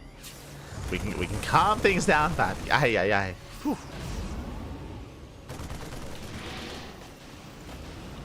As Replicant is establishing his third, getting a 4th CC. Likewise, Shameless establishing his 4th base and thinking about a 5th.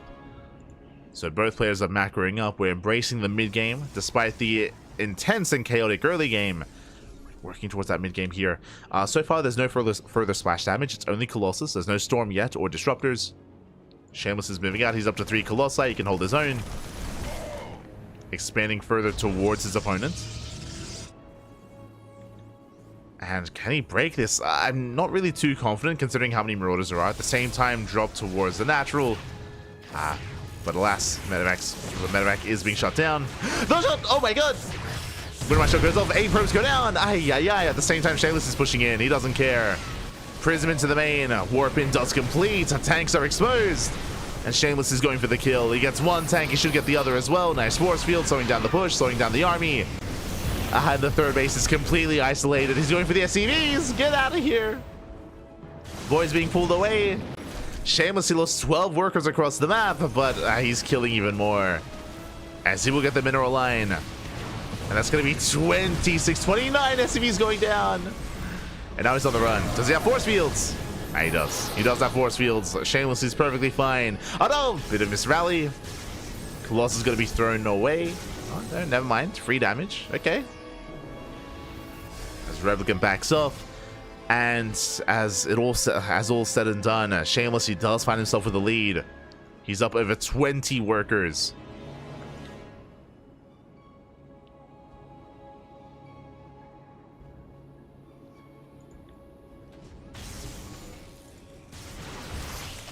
Up 20 workers, up in supply, up in almost every metric.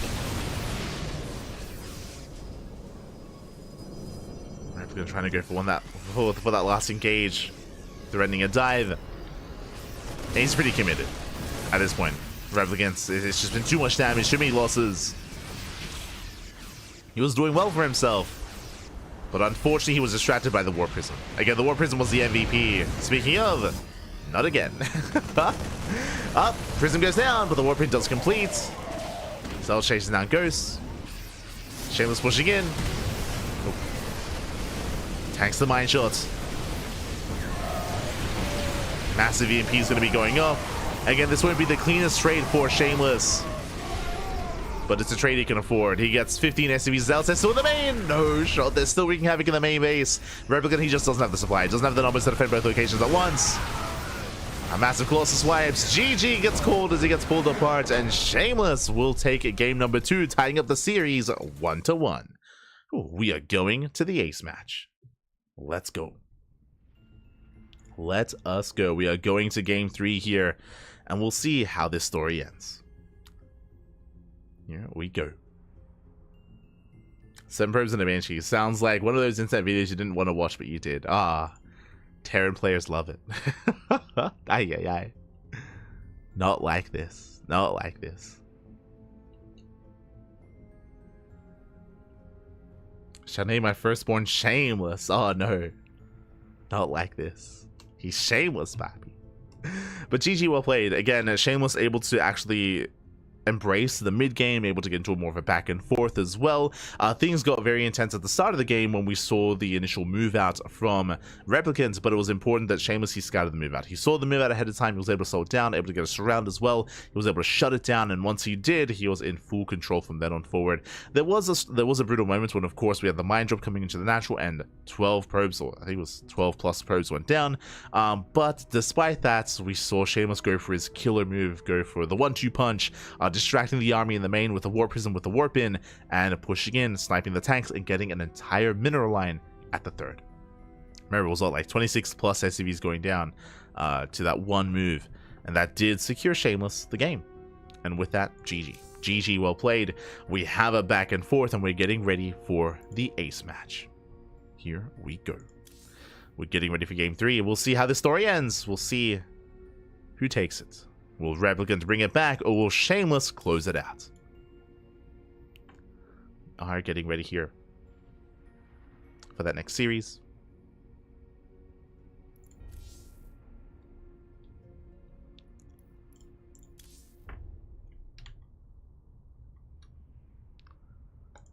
Alright, getting ready.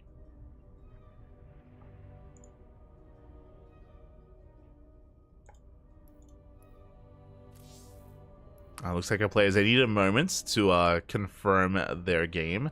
This gives us a little bit of time to catch up on some of the other matchups. Do we have any updates here? Do we have any updates? Nothing major yet. It looks like Nikich versus Power is still ongoing. Still mid-series. Again, if you want to tune into Nikich versus Power, shout out to MindoVK. I should have started with this as well. My apologies. But welcome one and all to Firegrow Cup. This is not just a monthly tournament that is, again, centered around the CIS region, but it is organized and funded by MindoVK. So big shout out to MindoVK. We bring this up all the time, but MindoVK, for a long time, he was more of a competitor, more of a pro player, and he did focus on competing, of course. But in recent months, in the recent year, MindoVK has been focusing a lot more on content creation and streaming. And with that comes running his own tournaments as well. He's been running his own tournaments. He's been giving back to the scene, giving back to the community. So much love here to MindoVK. And likewise, he has also opened the door for us to allow us to cast in English as well. So big shout to MindoVK. The Firegrow Cup will not be possible without him. So thank you. Thanks so much to MindoVK. Do check out his stream. And again, as I mentioned, if you want to tune into some of these other matches, we are trying to stay spread out. And MindoVK is covering Nikich versus Power. So he's got you covered there in the ZVP. Does have you covered there. So you can tune in to some of the other matches. Likewise, I believe MindoVK also casted, I want to say potentially Strange versus Shameless in the first round as well. He was covering some of the other series. So whatever we don't cast here, I'm sure MindoVK is covering elsewhere on his channel. So much love to MindoVK. Likewise, for some perspective here, we're in round 2. We're in round 2 of the group stage, and there are 5 rounds in total. So we have at least 5 best of 3s, at least 5. If we cast a series that's a little bit faster, then we can, of course, jump into another series in the same round. So we could potentially cover some more ground, potentially.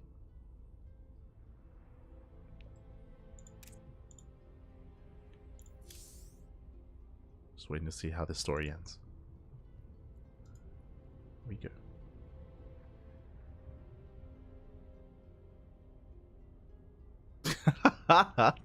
Shout out to Nish in the chat. Just want to say I came here from TikTok. Kappa, este Nish. True. As of today, we are now streaming on TikTok as well. As of this broadcast, I should say, because we were live earlier today as well with the MC show matches. But the reason for this is recently TikTok did open things up to allow for streaming, even from people that have smaller channels. So we have the luxury of being able to stream now on TikTok. Still need to, you know, make content and actually post more clips to TikTok. But we're getting hip with the kids, and we're ticking like they talk. We're getting there. Let's go. I'm not gonna try to to speak like a Zoomer.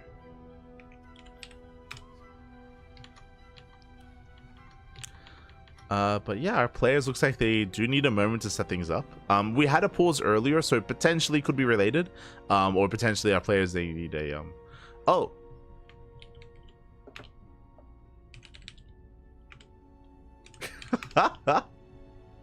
Oh. Oh, that's a little bit awkward. My bad, my bad. Okay, so I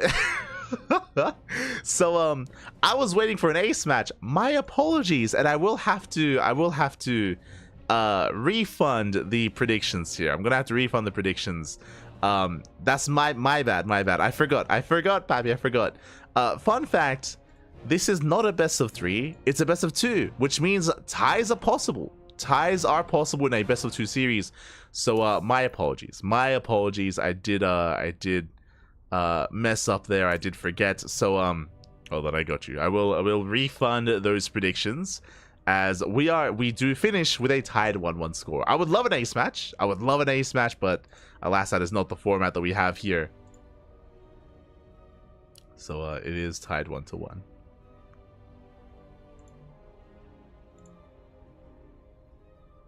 Oh, and fun fact, we refund, but the predictions were 50-50. Jesus. Right down the middle. 50-50 predictions anyway, for Nikich and Replicant. There you go. So I will adjust our matches here.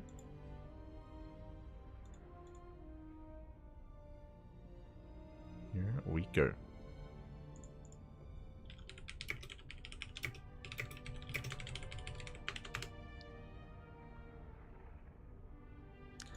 Let them know.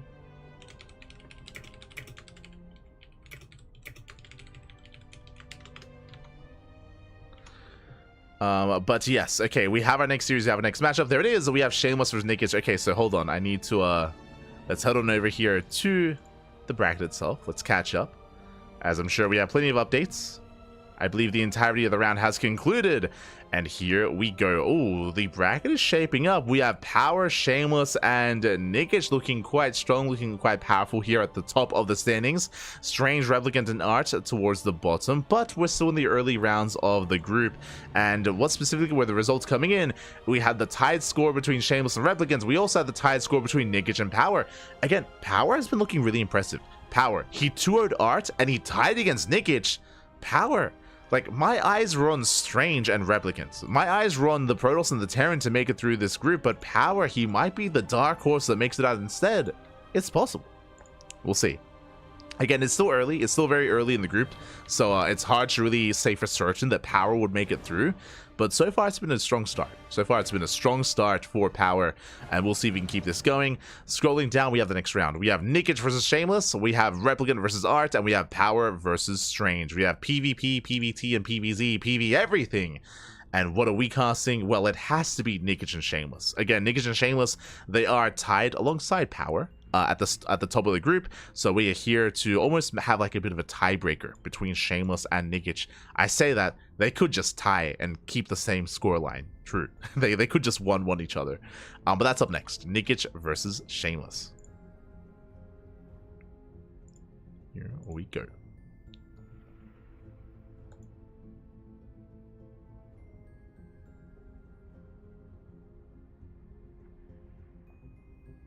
we go.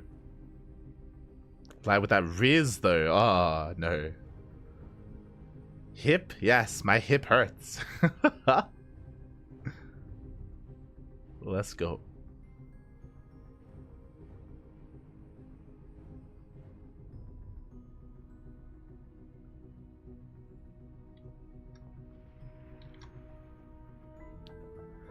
Don't you have to do dance videos to stream on TikTok? Oh no, not like this. Not like this. Not us, Pappy, not us.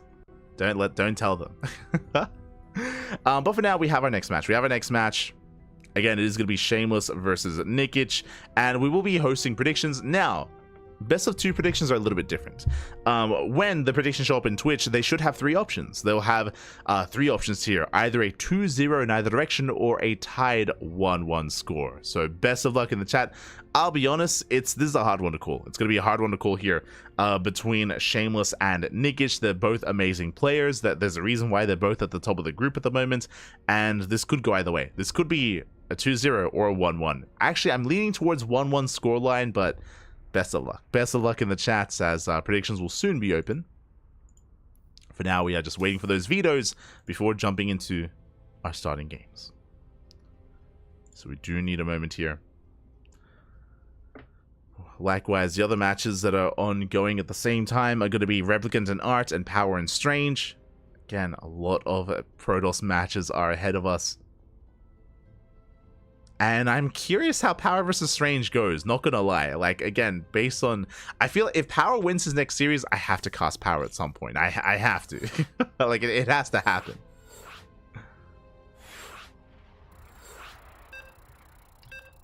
I can't avoid him forever, but...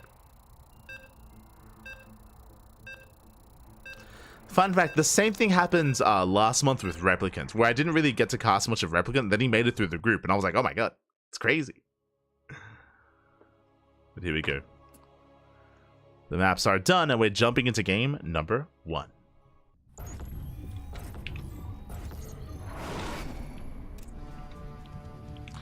And spawning in the top right-hand corner of ley lines, we have the red Protoss player, the red Protoss representing Team Little Fairy. At the top of the standings, at the top of the group, we'll see if he can maintain that position. It is Shameless. And spawning in the bottom left-hand corner, we have the blue Zerg player from Belarus. Likewise, tied in series score so far with his opponent. We'll see who can break out and who will end up on top. It is Nikich. And if you're in the chat, predictions are open. Place your bets on who you think will claim the series, or if it's going to be a tied scoreline. So again, the predictions are going to be a little bit more difficult this time. It's not 50-50. Now there are going to be 3 options instead. So best of luck in the chat with your gamba as we embrace the start of the series. Here we go. For now, get juiced up. The juice box has been placed, and we do have our initial gate expand opener here to Shameless. Likewise, Nikich going for his own hatch gas pool. Standard openers all around. So far, so good. So far, so good. We are going to be settling in.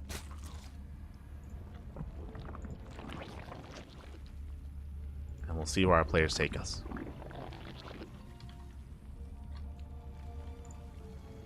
Here we go. So we have our initial openers. Really, our eyes are going to be on Shameless for his tech of choice. Nikich, he's very much so mid-game oriented. As a result, we don't really expect any early Roach Warren or early Lair or early gases. We'll keep an eye on him nonetheless, but we don't really expect anything too crazy in the early game, more so in the mid-game instead.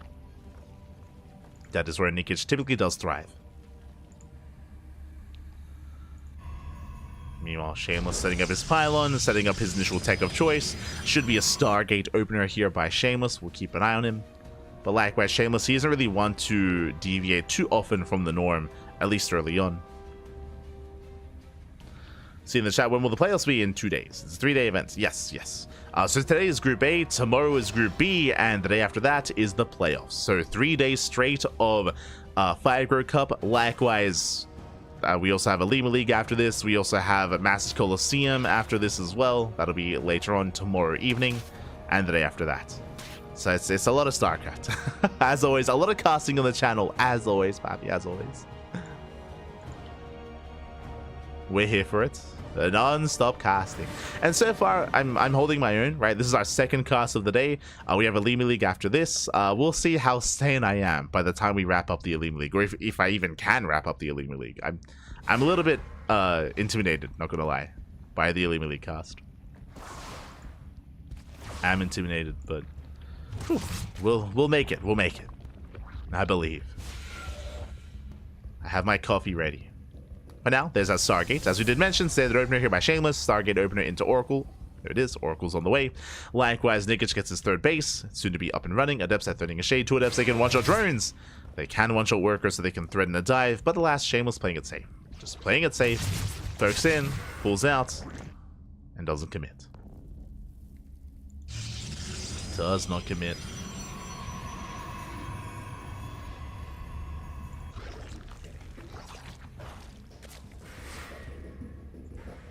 Shameless is going to be pulling back, taking his third. Oracle has arrived. Adepts, they shade back home to make sure the third base is not denied. So far, so good. He's going to be maintaining himself. Oracle moves out to try to test the defenses here of Nikich. So far, we have 3 queens at the natural. We have 1 queen in the main, soon to be 2. And Nikich should be able to hold his own. They're just zoning back the Oracle. No damage yet. No drones are killed. And Nikich defends. Oh! He even gets some hull damage, not bad. Yeah, Shameless did leave his Oracle idle. Pays the price for it. Has to pull back home. And behind this, there should be a second Oracle. There should be a third Oracle as well, but no, never mind. So a delay on the third Oracle in favor of going for a Forge and a Twilight Council into +1 and Blink. This might be a charge-based opener instead. So we'll keep an eye on that Twilight Council. Double Oracle towards the natural. They can one-shot drones. But they take a lot of hits, a lot of damage, and so far Nikich hasn't lost any workers. Likewise, safety timing here for the Roach Warren, just before the 5-minute mark. So very safe timing here for Nikich. Getting his Roach Warren, Lair is on the way, saturating his third base, just gearing up towards the mid-game. Again, very mid-game oriented, typically as Nikich. Shameless moving out with his Adepts. It's going to be 6 Adepts and 2 Oracles to harass, to apply pressure. And Nikich, he has been skipping, he's been skipping Roaches. He's been skipping Lings. Lings are trying to keep up. We have more Lings on the way. So far, so good. Adepts, they don't commit. And Nikich is holding. He's holding on.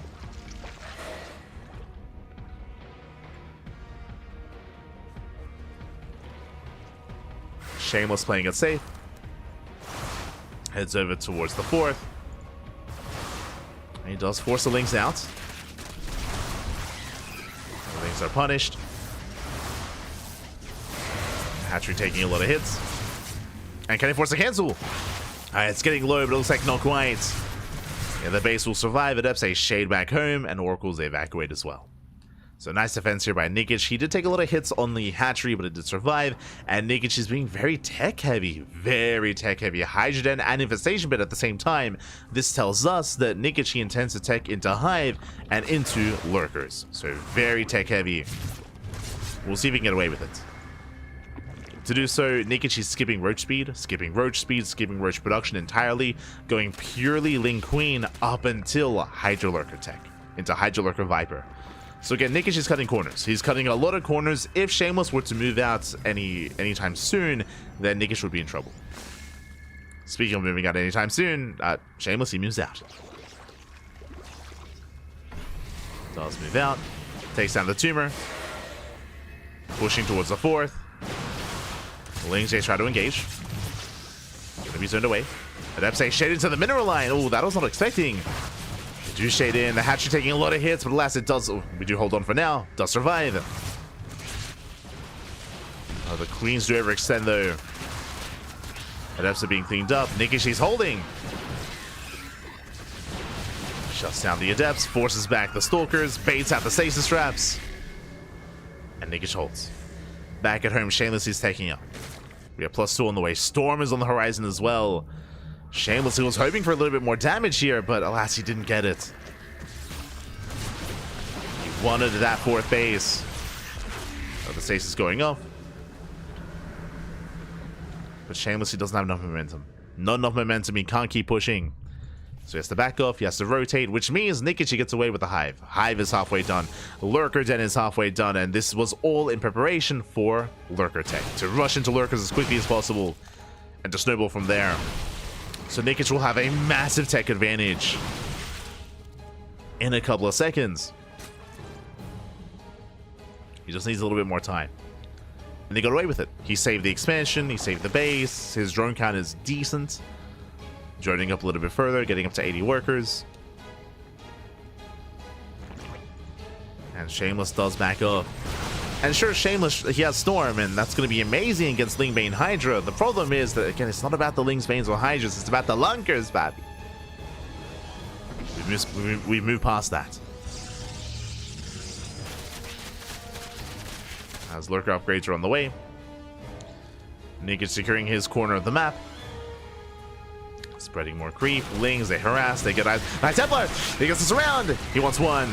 Up, he gets it. He gets one High Templar. Nice pick off here from Nikich. Was worth it.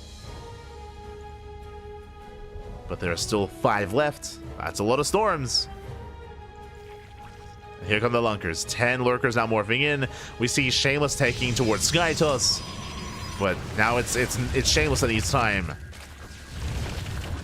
As lurkers are in position, spine shots going up. Oh my god!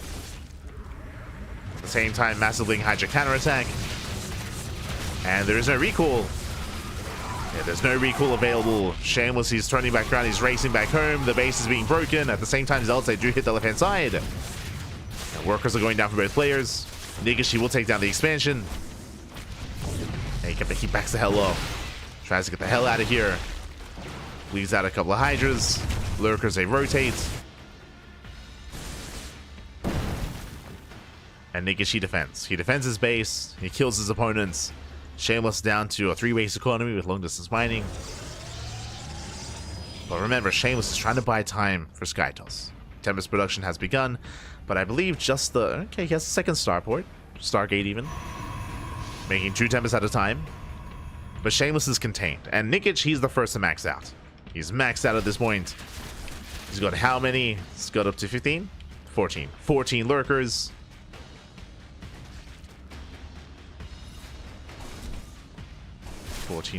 Link Hydra can move forward.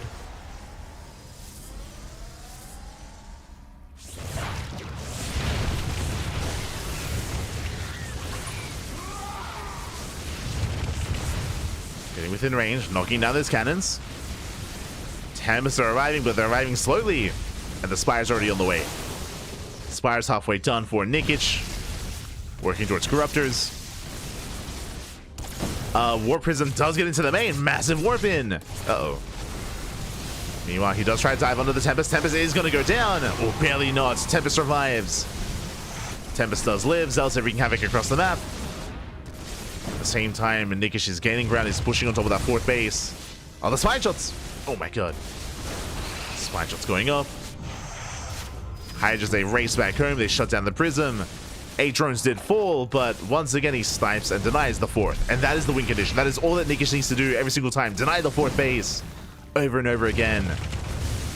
And make sure Shameless does not maintain or does not settle into an economy. And it's being denied. Meanwhile, the Spire is done. More Hydras on the way. Shameless trying to expand towards the south, but last Nikich is already moving in.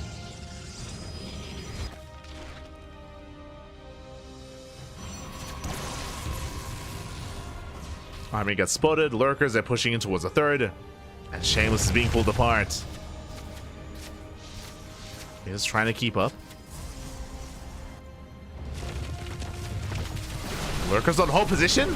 The Lurkers, they're not shooting. Uh-oh. The whole position Lurkers go down. Aye, aye, aye. Massive blunder here from Nikich. Bit of miscontrol. The unfortunate whole position Lurkers. He does deny the 4th base. That was an expensive trade though for Nikich, losing every single lurker. That should not have happened. Initially, I thought the whole position was intentional, but clearly it was not. With that, Nikich has to back off. Now getting into Corruptors. Shameless. He was still denied the expansion though. That's what matters most. He's still stuck on 3 bases. Still stuck on really a 2-base economy. Is attempting to take a 4th. And even if Nikich is making some missteps here and there, all he needs to do is deny the expansion. Deny the 4th base over and over again. We can see Shameless double expanding. 4th and a 5th. Double Nidus into the main. Shameless, does he notice? He does. Forced to recall into the main. Army does recall. At the same time, Shameless pushing in, but Storms are ready. Lurkers, they do burrow in. Ah, but this is... we do have the cloak. Lurkers, they are deterred. They're forced back. Double Nidus here on the front lines. 5th base is denied, but hey, Shameless so far getting his 4th. It's getting up there.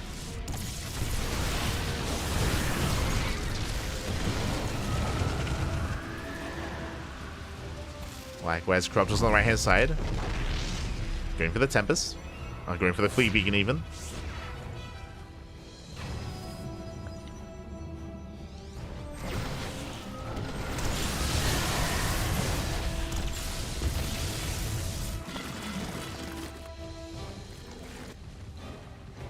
So we go once again, double Nidus. The Nidus, they're everywhere. Nidus at every single expansion. Every would be fourth. Pushing in towards the fourth base. Alas, army's barely out of position. I mean, the Tempest count is very high. The Corruptors are coming for a flank. Hydras, they dive in as well. They get one Tempest. No detection, though. Do you get another cloak? So far, Shameless is holding on. At the same time, Nikich pushing in.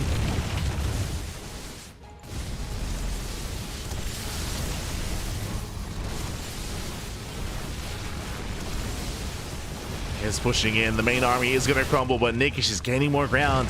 Trying to get on top of the production. The Robo and the Stargates is almost there. Depowers the natural. Shameless, he does respond.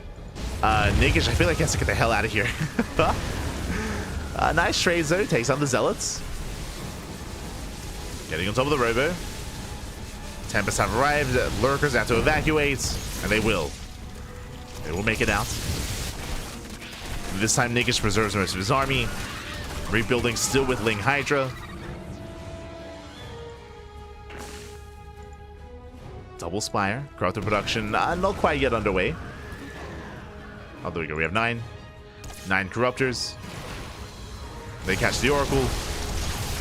The Mothership is so low. So very low. As Nikich finds the Fleet Beacon once again. Very nice snipe. Takes down the Fleet Beacon. We see Shameless getting into that perfect army of Skytoss plus Storm, Archons, and Immortals. Is getting there. Doesn't have everything together, though. One Immortal goes down. Nice dive on the High Templar. Two High Templar go down. Shameless going for top left. He will bring down the expansion. But Nikich doesn't care. He's going for the kill. He's going for the natural. And does a Shameless recall. Going into the main, actually. There we go. Recall into the main. Natural's under fire. Shameless getting in position to try to cut off the army. But there's not enough here on the low ground. Nidus finishes and Nikich gets the hell out of here. Did lose all of those Lings, though. As Shameless has been mining from that fourth base for quite some time. Again, his army is quite comparable, if not greater than that of Nikich.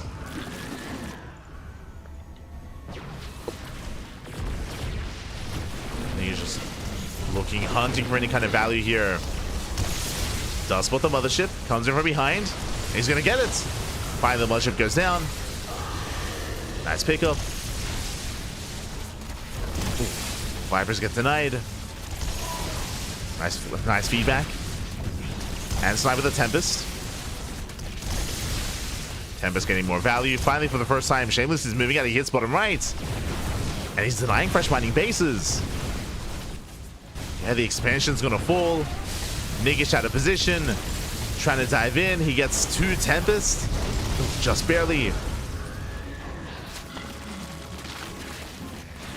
Nikich just trying to race back home.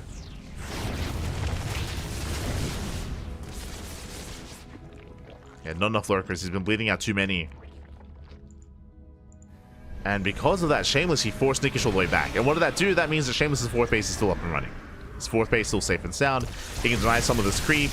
And Shameless can start thinking about a fifth. Start thinking about a fifth expansion. But Nikich is still being so active. The Nidus, they just keep coming. The non-stop Nidus worms.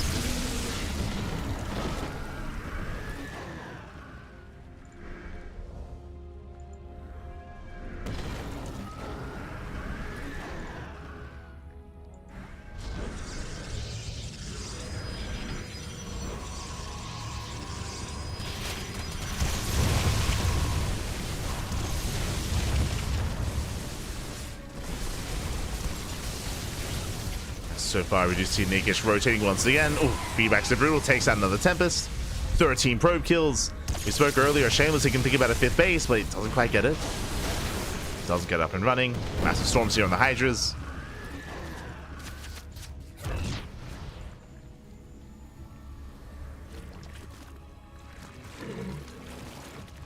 Once again, nice towards the south. Shameless is trying to push in. This time, Nikich is ready for it. He's ready this time. He will save the expansion. Nidus into the main. Stalkers are ready.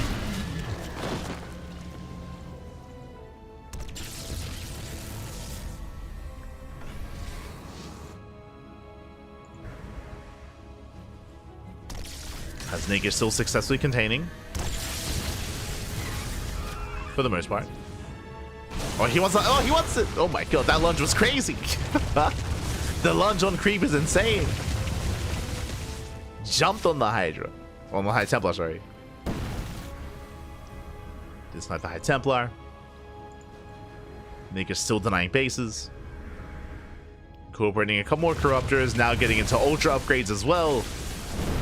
Ooh, and Shameless once again out of position. His Kaitos army towards the north. Meanwhile, once again, Nikich pushing towards that natural. And this base is significantly less fortified than previously. But he's giving Shameless time. Shameless, he responds. Nikich has to be careful. Slow zone on the Lurkers. Yes, storms on the Corruptors as well. The Corruptors take a lot of down. Oh my god, no! The Corruptors! Yeah, massive shots going off. The Corruptors, they go down. They get evaporated. They evaporate. From here, Shameless, he can break out. He can actually keep pushing. Can keep pushing. Alas, for now, he's more concerned with expanding, getting a 5th base. Nikich, his Lurker count. Oh my, the Lurkers! Oh my god, no detection! No detection whatsoever. Ah, brutal move command there. Brutal movement here from Shameless. Losing far too much. That was 6 Stalkers going down. Lurkers towards the top side. Shameless keeping up. Oh my god. That's going to be 15 probes out of the economy. The economy is just non-existent here. 17 workers going down. The Nexus as well. Ay, ay, ay.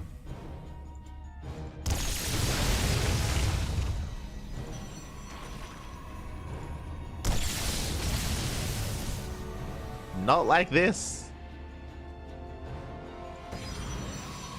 And Shameless sees Berk. At this point, he has no mining here at the natural, no mining at the natural with the 3rd. He's on a 1 base economy. That's a fungal. Decent chain fungals. Oh my god, the storms are brutal. But again, even if Nikich is trading inefficiently, he's still trading, and he can afford to trade. Lands another fungal growth. The expansion is denied. That's a kill, not a cancel.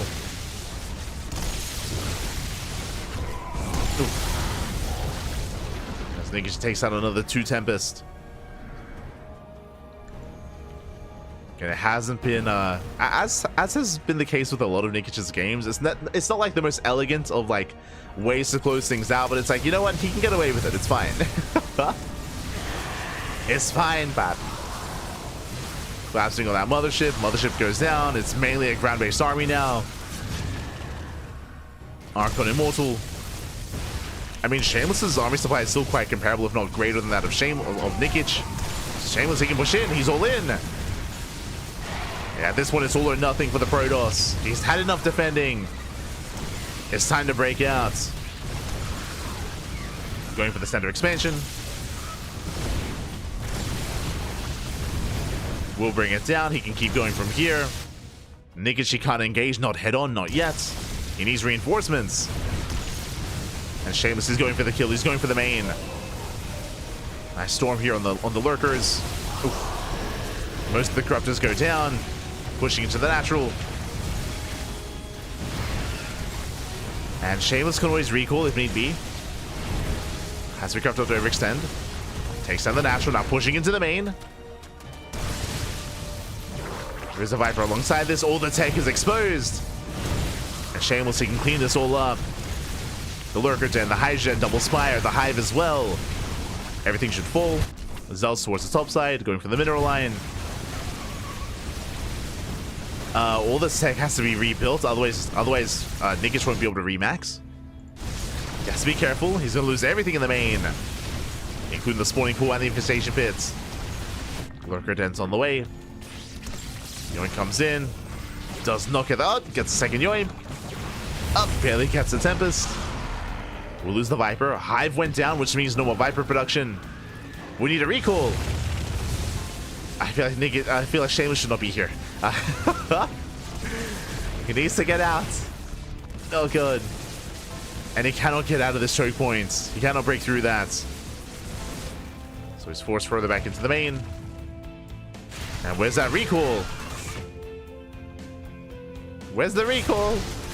There it is. Recalls most of the army back home. Saves the expansion, pushing in. Meanwhile, big shout out to Colossi in the chat. Gah, baby, gah. Big shout out to Colossal Go. Gracias, baby, gracias. Hope you had a great stream. Hope you had a great live session. I hope learning did occur. Hope you're able to learn and not smooch. Thank you so much, though. Gracias, baby, gracias. Thanks so much for the raid.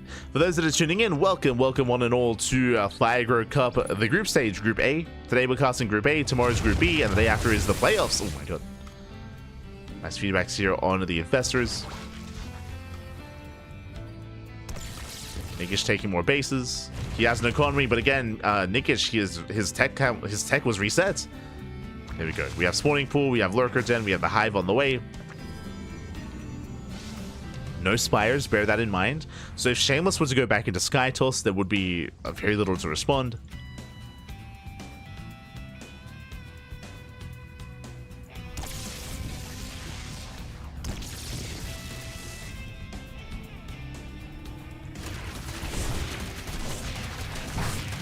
So far, Shameless is holding on.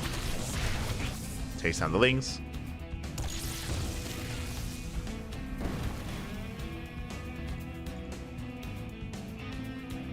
Nikich rotating up. Oh my god. Yeah, recapping the mineral lines. We're coming for a surround. Shameless trying to break through. Does activate the cloak and getting on top of the lurkers, and it looks like he should clean this up. Every single lurker going to be going down. Shameless, he takes the fight. Cleans on the... Where's detection? Oh, the observer's not quite in position. There we go. Does move over. Does rotate. And Nikich is out of steam. Nikich, he's out of an army. What is the supply for Nikich? The soup does lie. It is mainly drones. Mainly drones and lings. And workers are being hunted down. So Nikich, he has nothing left. I mean, I say that. He has a bank, but he can't spend his money. He needs the hydrogen. Hydrogen, it's on the way. He can only make lings. We need the tech. Oh my god, Nikich cannot spend his money. Likewise, queens will be necessary as well for more larva, for injects. And clearly we've been missing inject cycles. The Wall of Spines are holding on. 20 hydras on the way. Let's go. And soon to be lurkers as well. Still very close game state here. Shameless, he's back up and running. He has a base. Rotating over.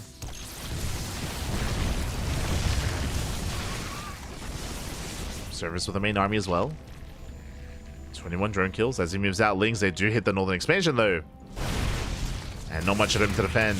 There's a warp in. Oh, he's going for the Nexus. Nexus under fire. Ooh. Storm pops up. Likewise, lurkers are getting caught out. Oh my god. Almost. Was close. Remember, no Spire, no Corruptors means that one Tempest can wreak havoc. Shameless rotates from one to the other. Storms, they lead the charge. Storm on the Hydras, there's the Cloak. Cloak is activated once again. Shameless rotating. Where does he go from here? The lurker count is getting quite high again. The base goes down.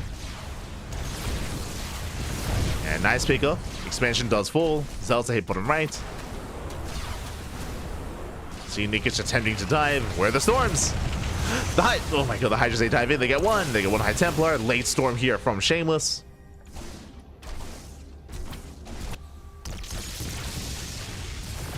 Still very close game state. Again, all Shameless has to do is just go back into Tempest production. He's up to 2. Up to 2 Tempest. He can also take top left. We can see Nikich just going for a massive counterattack. He spots the new would-be expansion. And we'll bring it down. He does force Shameless to react. Oh, that's a kill. That's a kill, not a cancel. Tempest going ham. Hydras, they're coming in for the lunge. Up, he dives. Oh my god, takes massive storms to the face. The bait was real. Tempest survive. They take down a lurker. Nikich takes the storms to the face. And with this position, Shameless, he denies mining.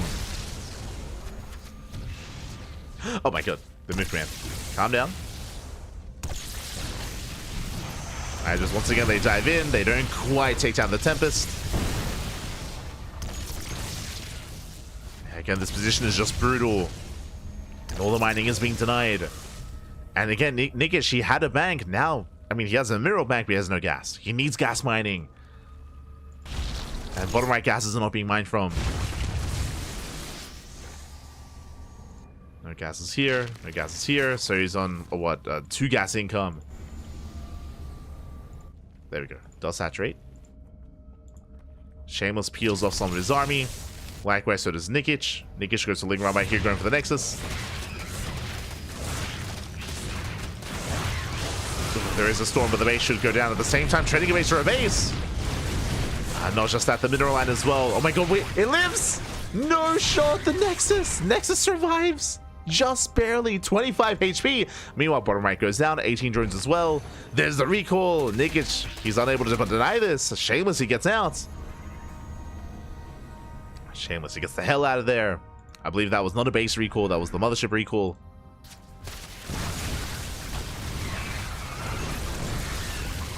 And it looks like Shameless, he's doing it. He takes the supply lead.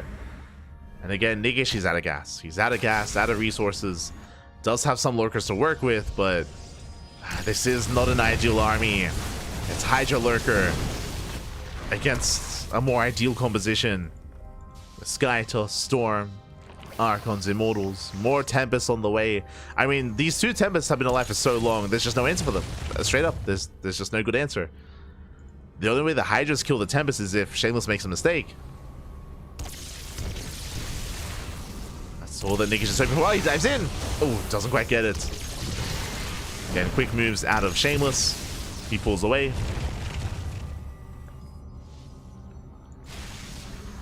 And very delicate micro with the Tempest. Doesn't know Rick's then. Nikich coming in from behind. Lings, they do not get the kill. They do not get the expansion keeps, it just lives. It doesn't go down. There's the dive, finally. Oh, never mind. Tempest survived once again. The dive was not enough. We do have a miss rally though. The Tempest rallies in, and one Tempest finally goes down. The fresh Tempest as well. Meanwhile, the base is denied. Nikich pushing forward. Shameless trying to rotate. But it's up to 3 Tempests. It should have been 4. But now 3.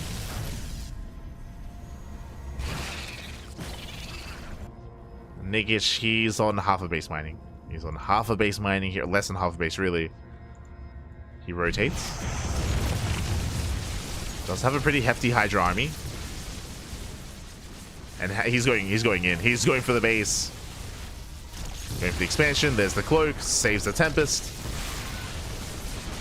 Diving in once again, but the cloak is too good. The Archons are in position as well. Shameless does successfully rotate. Meanwhile, Lings, they bust in. There we go. Probes are going down. Both players, they barely have an economy. 17 probes versus 16 drones. We're 33 minutes in. Storm's going up.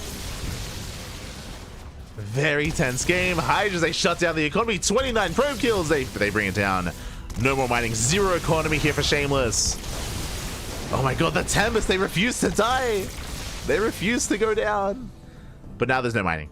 Now there is no economy. Long distance mining here instead. 5 probes. Likewise, Nikich, he has some saturation. He's got a little bit going on. I mean, there are bases to expand to, but no one has the money for it. And speaking of what little economy that Nikich has, I mean, it's going to be denied. Shameless expanding behind his army. Let's go.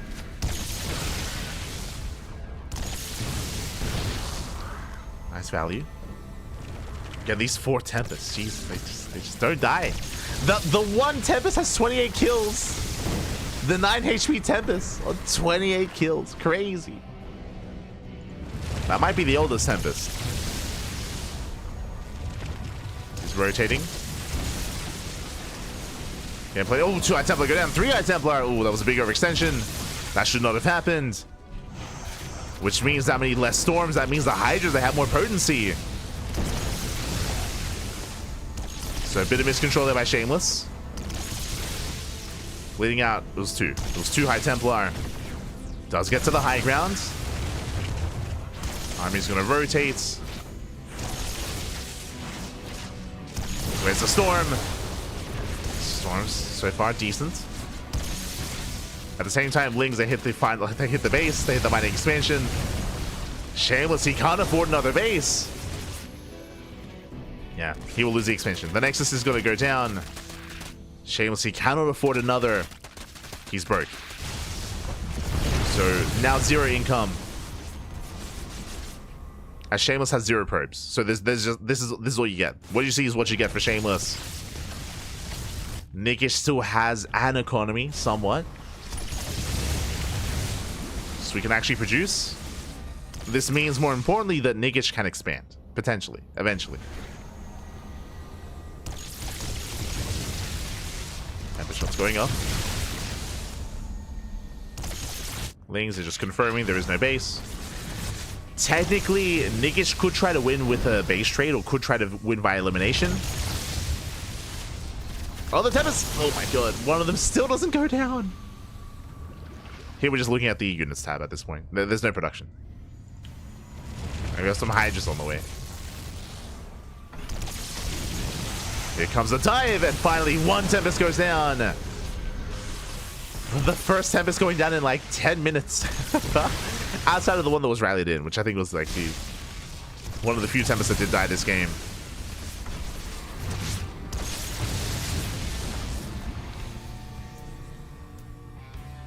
It's one of those things where over time the Tempest can kill everything, but as we saw, I mean, these Tempests are low, and one wrong move, here comes the lunge! Oh my god. Casito. You can see how close they are to one-shotting the Tempest. That 9 HP Tempest. Ay, ay, ay. It's 1 lunge away from going down. Oh, he wants it! Oh, he doesn't get it. Ay, ay, ay. On a knife's edge. Once again, threatening a dive. Shameless gaining value though the entire time. The base is gonna fall. I just he thinks about it. He's looking for it. The Lings ate the Northern expansion. Hey, dives in. Dives in once again. I believe gets the Oracle. Yeah, Oracle goes down. Ooh. Do we have detection? No detection. Uh-oh. Shameless, he lost the observers. He lost both oracles. Never mind. 1 observer just popped out. Hydras, they dive in. They take down 1 High Templar. But this is the last mining base. Oh my god. Nikich, he's isolated from it. The expansion is going to go down. The tech as well. Lings, they bring down 1 base, but alas, Nikich will lose another. More importantly, all the tech, the Hydra, the Lurker, and the Spire, the spawning pool as well. And once again, what you see is what you get. This army from Shameless isn't getting bigger. Neither is Nikich's. Nikich's army, it's going to be stagnant. What do we have? 12 Hydras and 5 Lurkers. Meanwhile, the Observer went down. The Observer did go down, which means 0 detection, but there are storms. So 0 detection from the Protoss. Oh, speaking of, oh my god. Shots going up. These Lurkers should never die. Sure, they can be stormed, but to storm a Lurker to death, that's a lot of storms. You know what, Nikich, he has mining. He has some economy going on. But the reality is that Shameless, even though he can't kill the Lurkers, he should kill the economy. Like, a big should on that one. But with the Tempest, he should be fine. It's hard to really, like, say that with confidence just because the Tempests are so low. Like, they're on 9 and 10 HP respectively. Like, they are on, like, they're hanging on by a thread. At least 2 of them. There's 1 of them on full HP. Oh my god, the Queens! The Queen's getting caught out. Massive pickups. Every unit counts. Yeah, and with Shameless, he's just cleaning up. He's just cleaning house at this point. Taking down every last base. This is the last bastion of hope here for Nikich. 12 Hydras, 5 Lurkers, and 3 Queens. Some static defense, of course. Could try to go for the elimination, but alas, Shameless would win that because there's only a handful of buildings left. Just a handful of buildings remaining. So Nikich, he's stuck. Oh my god. Takes a storm to the face. Takes the storm back. Tempest shots going up. Again, can't kill the Lurkers, but it doesn't matter. You can kill everything else.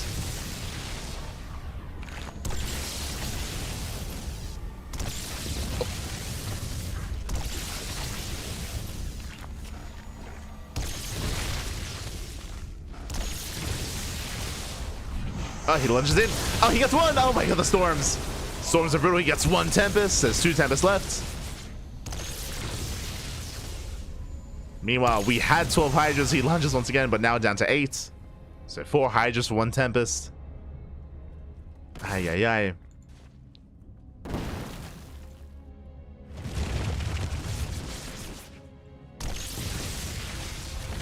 Oh, there's the cloak. The burrow. True. The burrow. Oh my god, no, but the Hydras are going down. Yeah, it's not enough. It's not enough Hydras. Not enough anti-air. It's too much Protoss is what I was getting at. Shameless has done it. Shameless has done it. Now it's only 3 Hydras left. He dives in to no avail.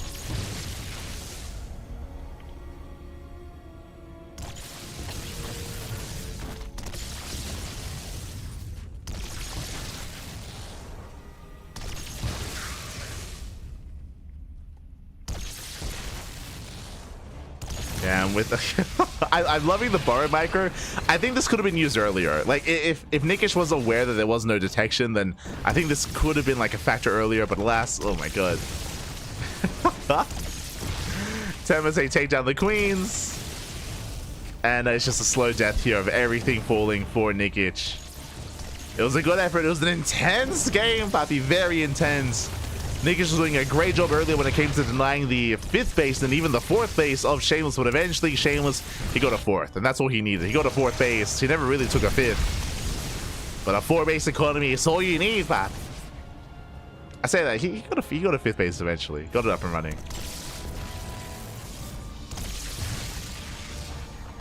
And again, 4 Tempests and a Dream. He pulled it off.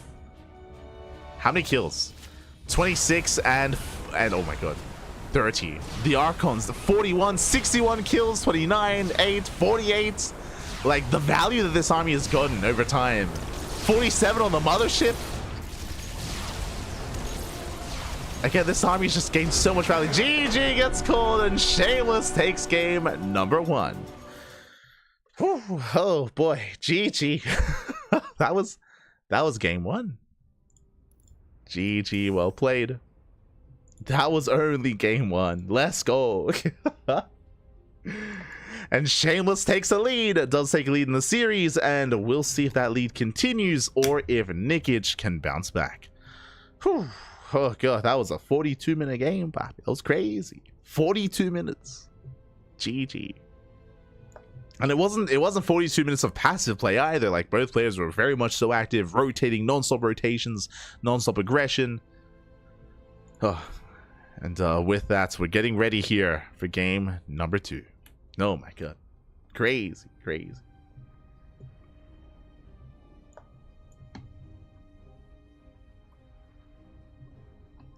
The Tempest has killed more than some whole armies. It's true. It's very true.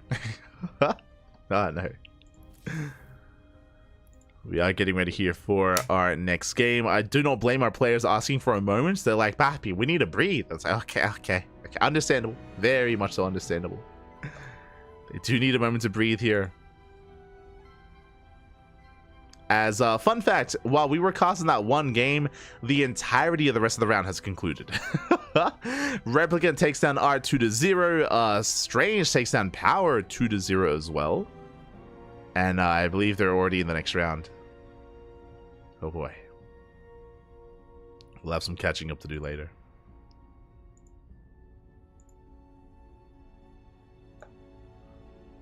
we'll have some catching up to do.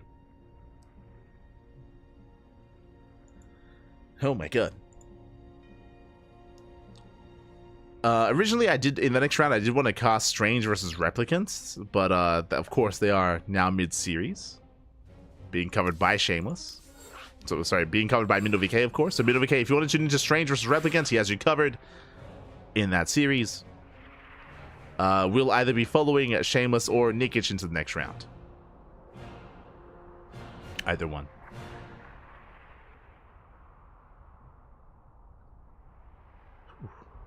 Okay, but here we go. We're getting into game 2. Ah, my heart. It was an intense game, man. It was intense. Again, like the maneuver to go into the main and snipe all the tech. If you remember, that was the moment that the Spire was sniped, so no more Corruptors, right? Like, Corruptor production was non-existent for the second half of the game because the Spire was never rebuilt. And I do think there was an opportunity for the Spire to be rebuilt as well. There were moments where money was had from the side of Nikich, but he never embraced it. He was stuck on Hydra Lurker, not even Viper tech, just Hydra Lurker, after he rebuilt the tech. And yeah, crazy game. Crazy game, man. Crazy game. Here we go. We're getting into game number 2.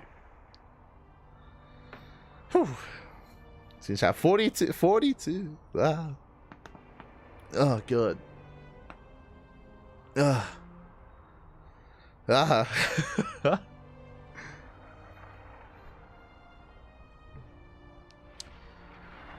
we're getting ready. Getting ready here for our next game. Again, it's going to be on Amygdala. We have our players, we have our map, and we will soon jump in. Oh my god. We will soon jump in.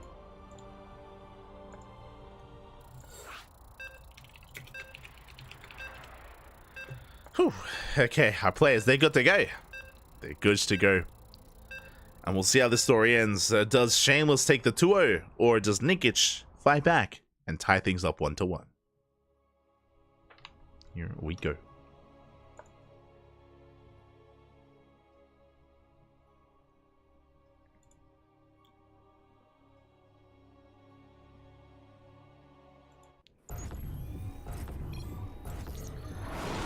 And spawning in the bottom left-hand corner of Amygdala, we have the red Protoss player. The red Protoss representing Little Fairy, leading the series 1-0. Can he close it out with a 2-0 scoreline? It is Shameless. And spawning in the top right-hand corner, we have the blue Zerg player from Lena, Belarus, down 0-1 in this series. Can he bounce back and tie things up? It is Nikich.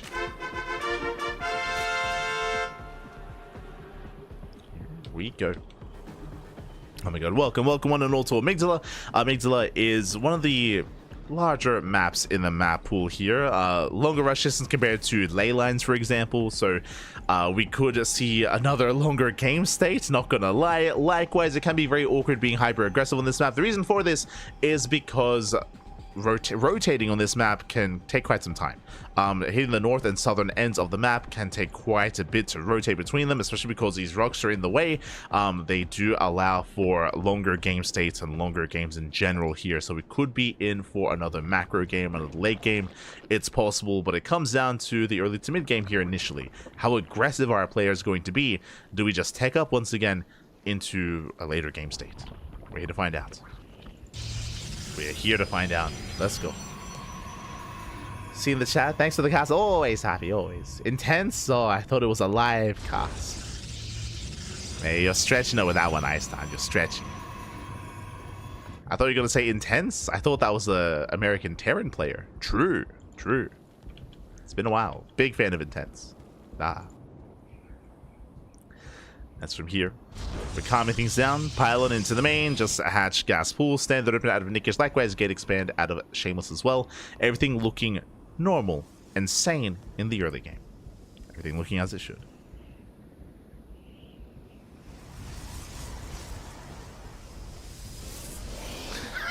Oh no. The chat's getting rowdy. It's getting rowdy, Pappy. Oh no. So now We'll soon be getting into our tech of choice. There it is, Stargate opener out of Shameless. Once again, Stargate into Oracle into a third base. Everything's looking normal from the side of our Protoss player once again. Meanwhile, Nikich, he's going to be taking his third base, droning up, and establishing his 3-base economy. So far, so good. When it comes to Nikich's style, as we've seen it time and time again, whether it's against Shameless, whether it's against other Protoss players as well, Nikich, he is one to take up quite heavily and quite quickly into Lurker Tech. That is his go-to. That's what he embraces typically. We'll see if he deviates from the norm. There are other options, of course. He could go for a more Roach Ravager heavy composition in the early game, but as I was mentioning earlier, when it comes to how awkward it is to rotate between bases on this map, aggressively I mean, like defensively it's easier, but aggressively it's difficult to rotate. As a result, I don't really see Nikich embracing too much Roach Ravager aggression here. Early Evo Chamber from Nikich, this screams +1 melee. Meanwhile, that is not an Oracle. I was getting ahead of myself. Not an Oracle opener. It's going to be a Void Ray instead. With a Void Ray based opener, Shameless is going to be hunting down the Overlords. He's going to be keeping the Zerg player in the dark, and he can hide tech behind this. Doesn't have to, but he can. This could be Void Ray into a second Stargate, into a Fleet Beacon, into a Tempest Rush. It could be Void Ray into a Twilight Council, into Fast Glaive Adepts. Could be Void Ray into Oracle, into a third, into a standard game. There's options. There's options here for Shameless with how he wants to approach this. We'll see what comes next after the Void Ray. For now, Oracle. Meanwhile, as we mentioned, the Fast Evo Chamber screens +1 melee. There is +1 melee on the way. This tells us that Nikich most likely wants to skip Roaches and go Ling Hydra once again. As if you wanted to embrace Roach production and Roach Ravager, you'd go into range upgrades instead.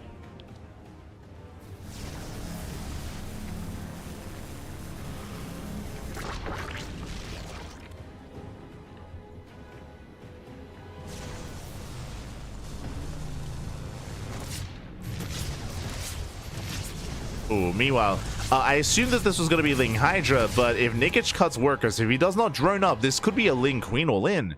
Okay, Lair's on the way. Lair's on the way at the 4-minute 30 mark, which means we should be droning. We should be droning up. Lings are still amassing, though. Curious. This lair could be something like for a setup. I was going to say a setup for a Ling Queen Idol in, but I feel like the lair would have been sooner. It's an all-in! Do you see what I see? Drop-a-lords. We have Overlord speed on the way. That means it should only be Drop-a-lords here from the side of Nikich. He has had enough of this late game nonsense. No. Not again. It's time to all in with a Ling Queen Drop-a-lord all in. We're going to Germany, Pappy. The German taxi. It's coming. Pack your bags, Pappy. Pack your bags. We're heading to Germany. As Lings, they do it the third. So far, the Juice Box is ready. Yeah, the pylon is powered. It's juiced up. Lings, they do get a surround, though. No Oracle to defend. Oracle's a race back home. No shield battery either. Probes are falling. And this is denying the scouts. This is keeping the attention across the map. And Nikich is building up, and here come those Drop-a-lords. Again, they're soon to be loaded up. For the time being, Shameless is teching. Shameless is still yet to really confirm what's going on. He sees all the Lings. Does spot them moving out. Does spot some of the Queens, but he does not get eyes on the saturation. The lack of saturation. This is the scout. If he saw the third base, he would know that there's an all-in coming. There we go. More shield batteries on the way. Stasis traps as well, but I'm not so sure the Shameless will have enough. Lings, they come in for a surround. They lock down the army. They collapse on the Adepts. There's the NG overcharge. Oracle doing what it can. The Lings are forced back. So far, so good. But here come the Queens. The Queens are coming in. Void Ray, I believe, went down. Yep, Void Ray did fall. Lings, they rotate over towards the natural. Well, Massive Stasis goes off. Nikich pulling back.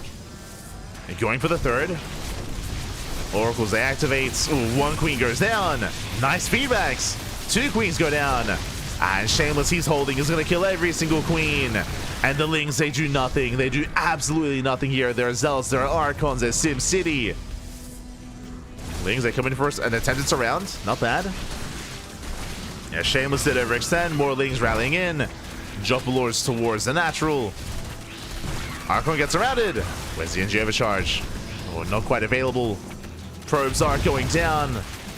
Oracles, they were late to activate their pulsar beams. And Nikich is getting damage. And with that, Shameless is still ahead. Shameless still has an economic lead. He's up tech-wise as well.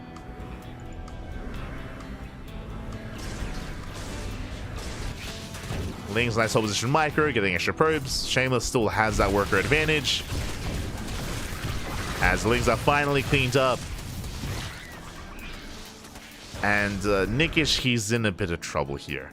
Again, the upgrades are a little bit lackluster. The saturation, very lackluster for Nikich. He's not set up for a longer game, and right now he's in trouble. He's in trouble here. As you can see, Shameless is gearing up for a counterattack. With Archons, with Zealots, no with Storm. It's so imperative here that these links keep him busy. So far, so good. Yeah, keeping Shameless in check.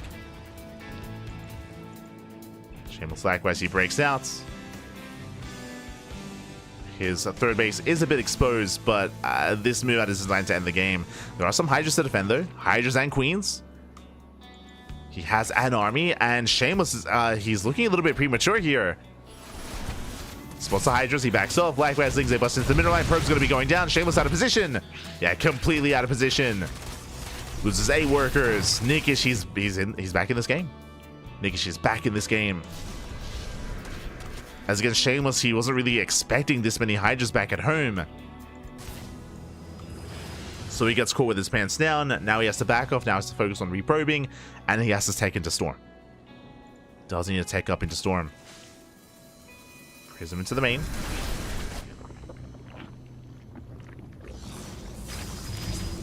Unable to warp in though. Yeah, the warp in's not quite there. Nikich, he defends. And now we're stabilizing. We're stabilizing, Papi. We're settling into a longer game. Say Storm is now on the way. Bailey Nest here for Nikich. Nikich getting into Ling Bane Hydra. Shameless fortifying himself and getting into Storm. Shameless needs a fourth. The fourth base is delayed. And again, Nikich, he's back in this. Okay, watch us get into another 40-minute game. No shot.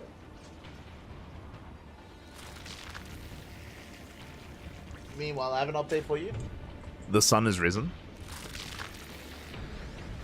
Sun has risen. Yeah, embracing the new day. I mean, it's summer here, so it's 5:30 in the morning, but the sun is up in the sky. Let's go.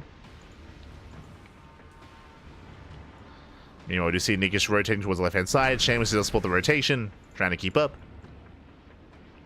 Stasis. Does go off. Massive stasis. Brutal pickup. Shameless, he will defend back at home on the right-hand side. Likewise, he's keeping up with those Hydras, ready for the Storm. Bailey's waddling in. Does catch one of the Oracles. Very nice catch. Shameless trying to keep up. As Nikich rotates over towards the right-hand side. Zelsa here to respond. Yeah, they chase down the Hydras. Meanwhile, the base goes down. Was that a kill? Oh, cancel. Was a cancel on the Nexus. So, very nice pick off here from Nikich. He does deny the base, but he will lose a big chunk of Hydras. And we spoke about how long it takes to rotate on this map, and it takes quite some time. Shameless backs off.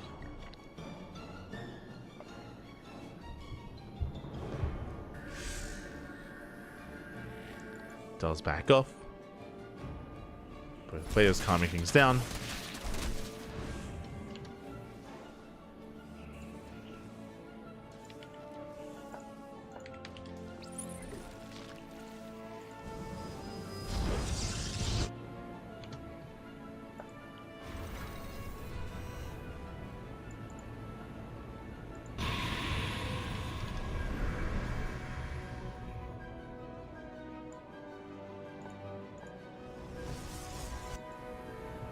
Oh, as the prison gets caught out. Nice catch. Is going to get caught out. Quite embracing the light. True. Okay, as we have a massive amount of Ling Bane. And where are the storms? Yeah, the storms aren't necessary. So far, we're keeping up. Storm here on the Hydras. Likewise, Bailey Rama on the left-hand side gets caught out as well. Yeah, by the storms. So far, so good for Shameless. Another high tablet goes out. Bailey's just starting to connect. They're getting to the mineral line. Oh, they barely don't make it through. Barely not. And Shameless is holding. I say he's holding. He will lose the expansion. Fourth base goes down. Army collapsing on those Banelings. And again, Nikich, he got what he wanted. He wanted the base. He backs off. Drones up, still in a 3 base economy, still not ideal. Likewise, Nikich has not been able to take up too much further. Hive is done though. He will soon be able to embrace the lurkers. Just needs a little bit more time.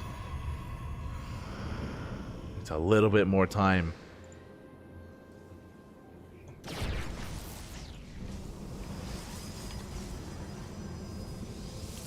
See someone asking in the chat, how old are SC2 Pro players? Shameless is like 17, right? He's either 17 or 18. He's one of the two. I know it's his birthday recently.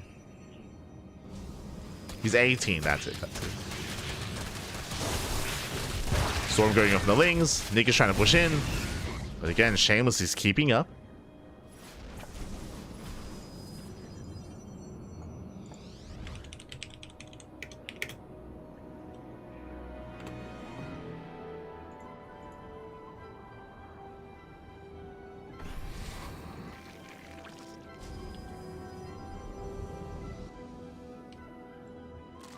Do you see Shameless trying to force his way out there? Oh my god! Oof. Lurker shots are brutal. Yeah, brutal start here. One Archon goes down. Not like this. Storm's going off, zoning back Nikich. Prison towards the natural.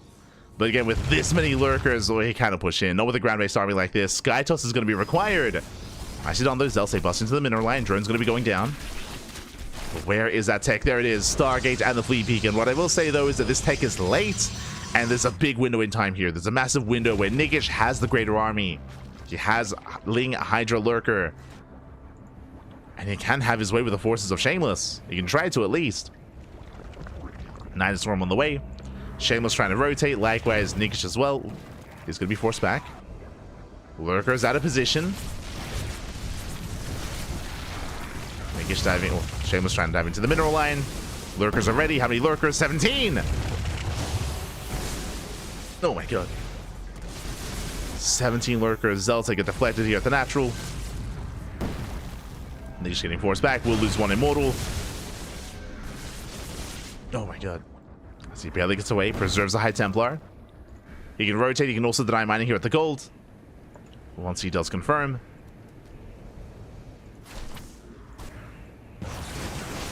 Does deny mining. Nikich at the same time pushing towards that southern expansion. Shameless out of position. He's racing back. He's turning back around. Nikich going for the expansion, going for the Nexus. And the Nexus is going to fall. It is going to cost him the entire army, though. It's going to be a one-way trip. Zelsa wreaking havoc. They get into the natural. They get into the main. Drones are going down. Oh, my god. And Shameless, he may have lost an expansion, but he gets 23 drones across the map and counting. 28! 28 workers going down. Nikich getting pulled apart. The Lurker's not in position. Ling reinforcements are coming in. But as it settles, Shameless, he's not in a bad place here. I mean, thanks to the Zealot run-by. To the Zealot Warping, I should emphasize. Even going for the tech as well. Meanwhile, the main army rotates. Lurkers are ready. Jeez, Lurkers, they have not moved. The Lurkers, they stand strong. Infestation bit went down. +3 is not denied. From here, Shameless could try to rotate towards the gold. I mean, this gold base is allowing Nikich to maintain himself. Nikich may have lost like over 20 workers here, but because of the gold base, he can afford it. He can afford those losses. He's able to maintain himself. Nikich setting up another Ling run-by.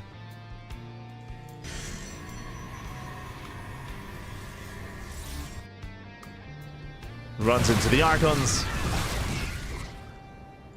Shameless going for a split push. Tempests have arrived. He's building up his Tempest count. Is there a Spire? No Spire for Nikich. That's a little bit surprising. Expansion's going to go down. That's a kill, not a cancel. Lurker is not quite ready. But here come the Yoinks. Not quite yet, though. But the Vipers are ready. Vipers are getting ready for those abductions.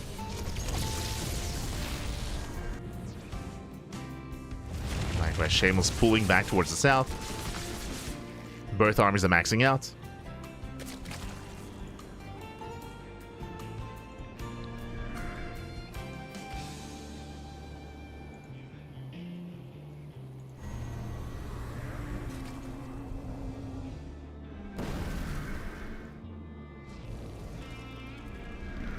He's maxing out here. Nick is trying to come in from behind. Likewise, threatening a pseudo surround. I say that just because he can't quite come in from the right. Storm's going to be going up. And Tempest, they do wreak havoc here in the mineral line. 8 drone kills, not bad. Lurkers are trying to push in. Tempest count is getting higher. 6 Tempest. And again, still no Spire.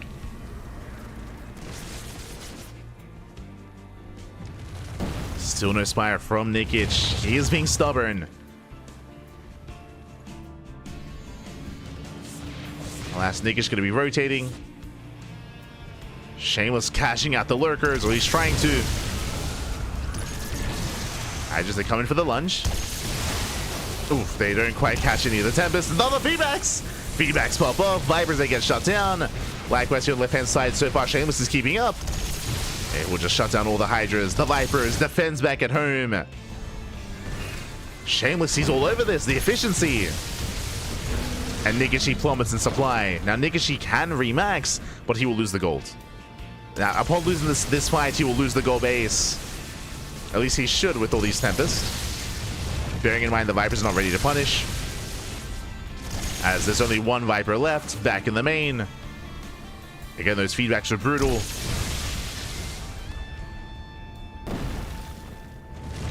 Do you feel like Shameless could be a little bit more assertive here? There we go, sniping more Lurkers. At the same time, Nikich going for a counterattack. Shameless, he's ready for this. He's ready back at home. Hydras have to get the hell out of here. Storm's going to be coming in as well. Oof. And Nidus will finish. And Hydras, they do take down the Archons at least. Not bad. Hydras, they're barely overwhelming. Meanwhile, the expansion went down. The Zealots, they come in to reinforce. And Shameless, he holds. He holds, he keeps going, he rotates once again, and he is pulling Nikich apart. And again, Nikich, he chose not to take into a Spire. He chose not to go Corruptor. He committed with Hydra Lurker Viper, and he got outscaled. GG gets called, and Shameless, he will take the 2-0. He will take down Nikich. GG. Hi. GG, well played. Shameless will take it. He will take the series, will advance on, and Nikich will take a loss here in this best of 2. Oh my god. GG, well played. Another very, very intense game. First one was like 42 minutes, this one was 20. Thankfully not as long, but GG. GG, well played.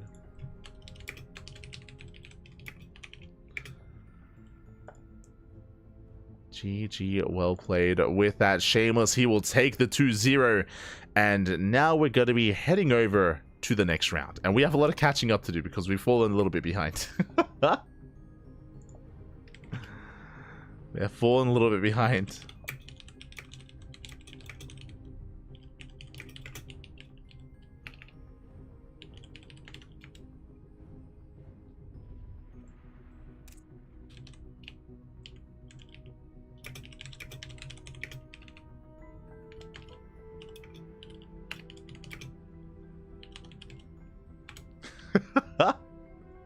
I'm letting Minobike know.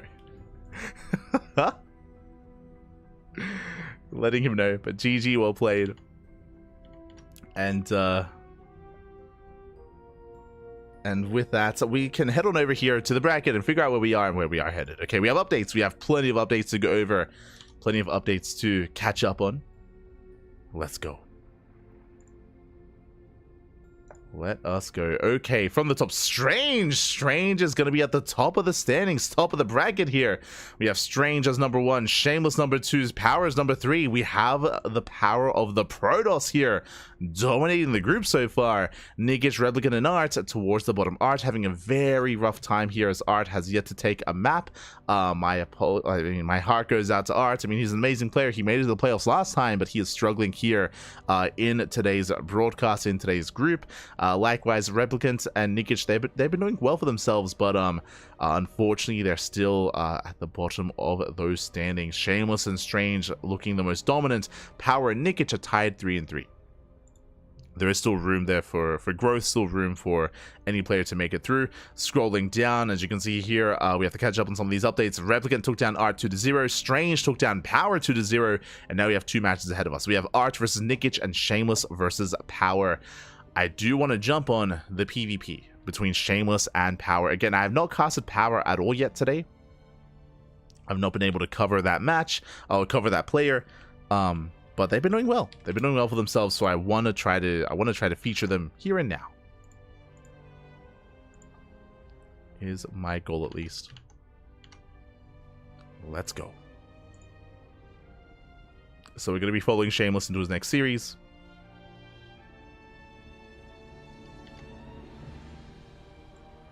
Just submit to the DMs.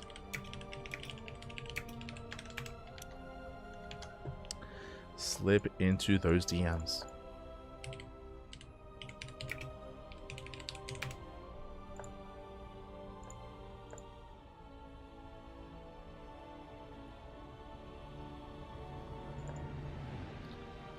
Okay, vetoes are underway, and again, it's going to be a best of 2 between Shameless and Power, and we are somewhat nearing the end of the broadcast. We're nearing the end of the broadcast here. We're in round 4, and there's only 5 rounds. There's only 5 rounds. So we have, I want to say, potentially 2 matches left. Potentially 2 matches remaining here. As in the next round, we will most likely be jumping on Nikich versus Strange. That is the matchup that speaks to me the most. I haven't been able to cast Strange yet. He's doing very well for himself, but Strange is one of the more favored players in the group. We expected him to do well.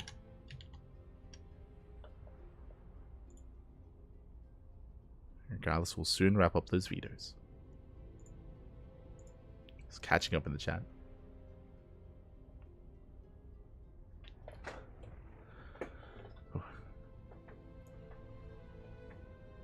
Here we go.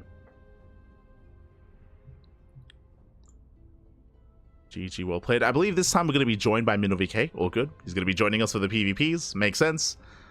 Of course, Mindle, I'm sure, wanting to catch as many of those Protoss matchups as he can. And especially after that series might go on a short break. Yeah, we're going to be going on a very short break here. When we return, we will have our next series. We'll have that PvP between Shameless and Power. Again, I'm excited to cast Power. I've only casted him like twice, maybe, like in my career of casting. I haven't casted much of Power over the years. So I'm happy to see him here and now. We'll see how he does. We'll see how he goes. But now, we'll see you guys soon after the break.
back, everyone. Welcome back. Whew. Okay, I hope you enjoyed that lovely Brutal OSC as we have returned with our fourth match of the night. Or I guess technically our fifth match. We have our PvP, and we are jumping on in and spawning in the top left-hand corner of Neon Violet Square. We have the red Protoss player representing Team Little Fairy. It is Shameless. And spawning in the bottom right-hand corner, we have his opponent. We have the blue Protoss player representing Hazard Esports. It is Power. And if you're in the chat, you know what time it is. It is Gamba time. Predictions are open. Place your bets on who you think will claim the series. Best of luck. Best of luck in the chat. As a reminder, this is going to be a best of 2, not a best of 3, so there are 3 options with your predictions. You can predict 2-0s or a tied 1-1 scoreline. Best of luck in the chat. Coming into this, Shameless is going to be the favorite player. That is true, but Power, he has been doing well for himself off stream, or I should say off this stream. He has been casted by Mindo VK. We have not had the luxury of casting Power yet, but we're ready. We're here for it. I'm here for some of that power. Let's go, Papi. Let's go. As we do embrace Neon Violet Squares game 1 is going to be a double gate opener here out of Shameless. Likewise, we should be seeing a 2-gate opener as well. There we go, 2-gate opener by Power as well. Standard openers all around. I will say that it is more viable to go for a more economic gate cyber expand opener here on Neon Violet Square, but neither player does take the bait and neither player does attempt the more economic start. We have standard openers instead. No one is cutting any corners. No corners, Papi, no corners.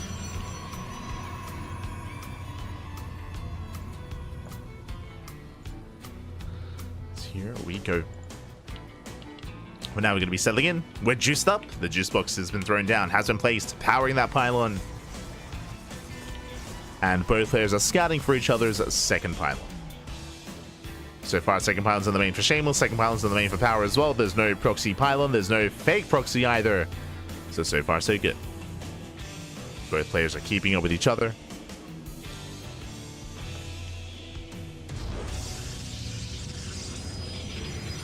And looks like both players are going to be expanding as well. So far, everything's looking normal. Despite this being a PvP, there's no crazy early tech, there's no proxy, there's no shenanigans yet. It is going to be Stalker Sentry opener out of Power. Likewise, Stalker Sentry here by Shameless as well. Never mind. Shameless, he does go Sentry expand. Greedy builds. A bit of a... He does cut some corners here. He does cancel the Stalker. Meanwhile, Power back at home did not. But alas, we're still settling in nonetheless. Expansions all around.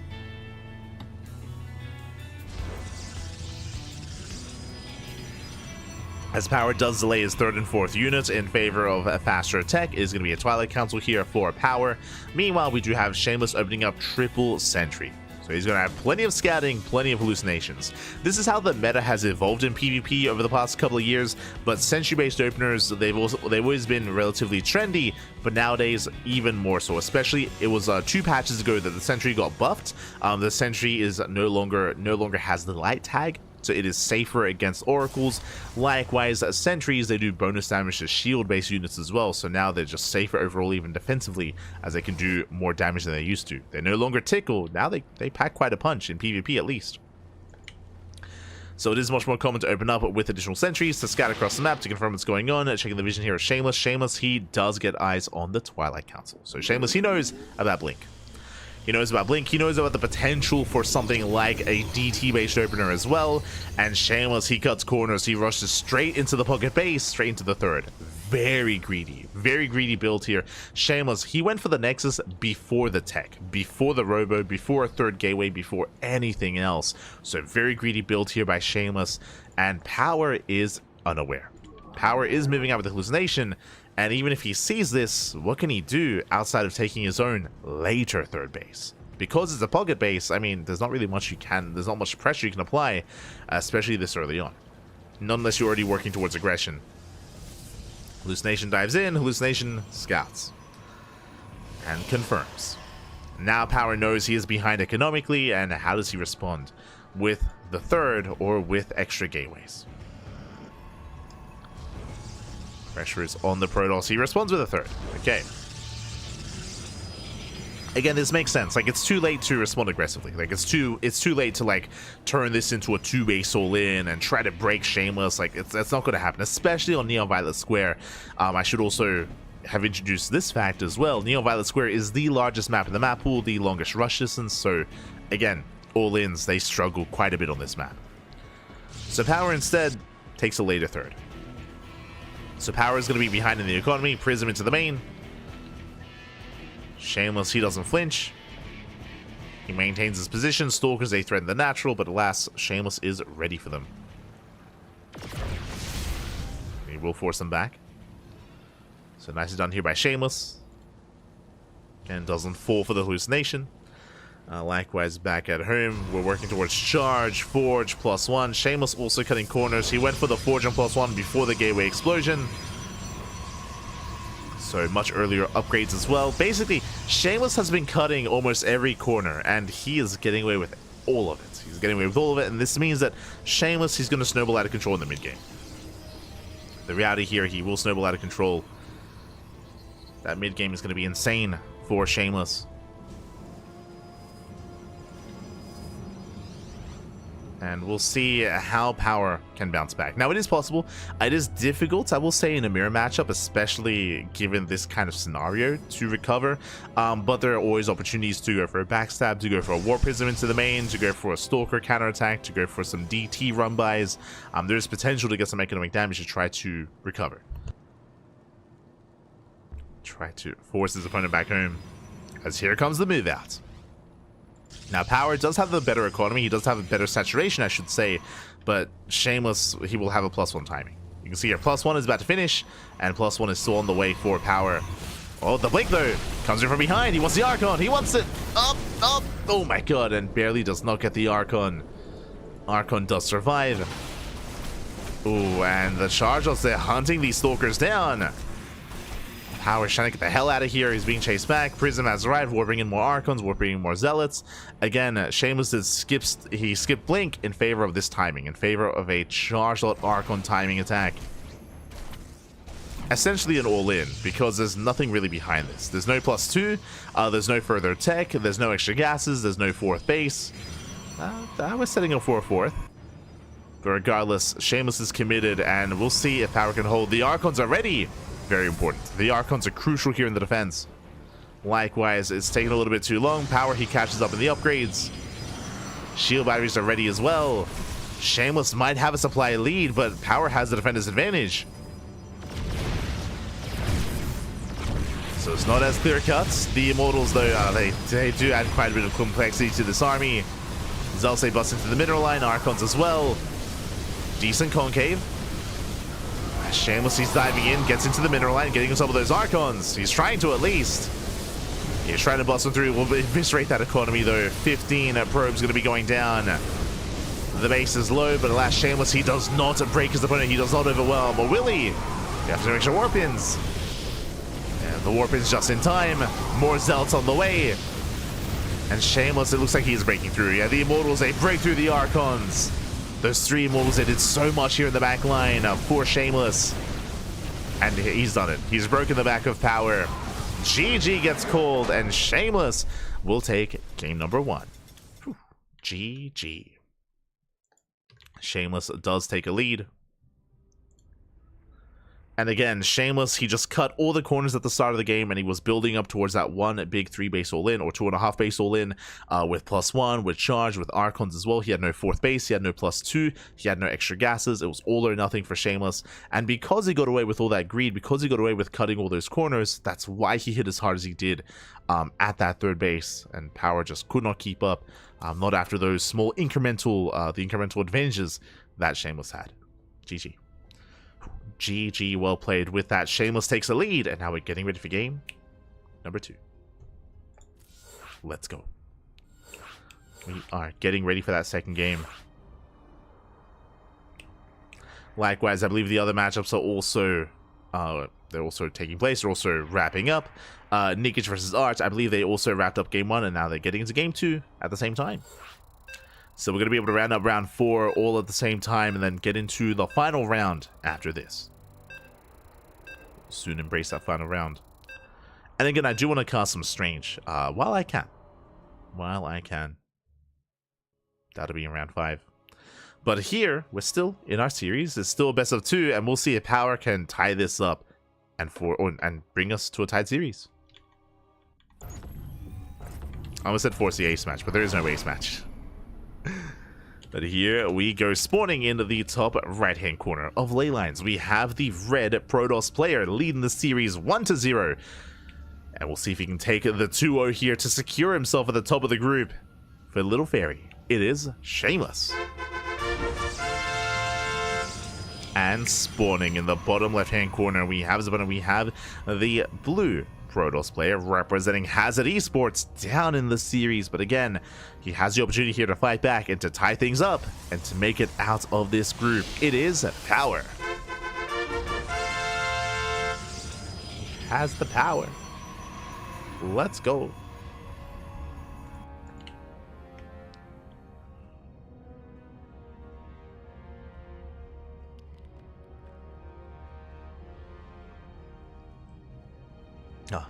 As we are settling in, gases are being taken. We should be seeing 2 gate openers from both players.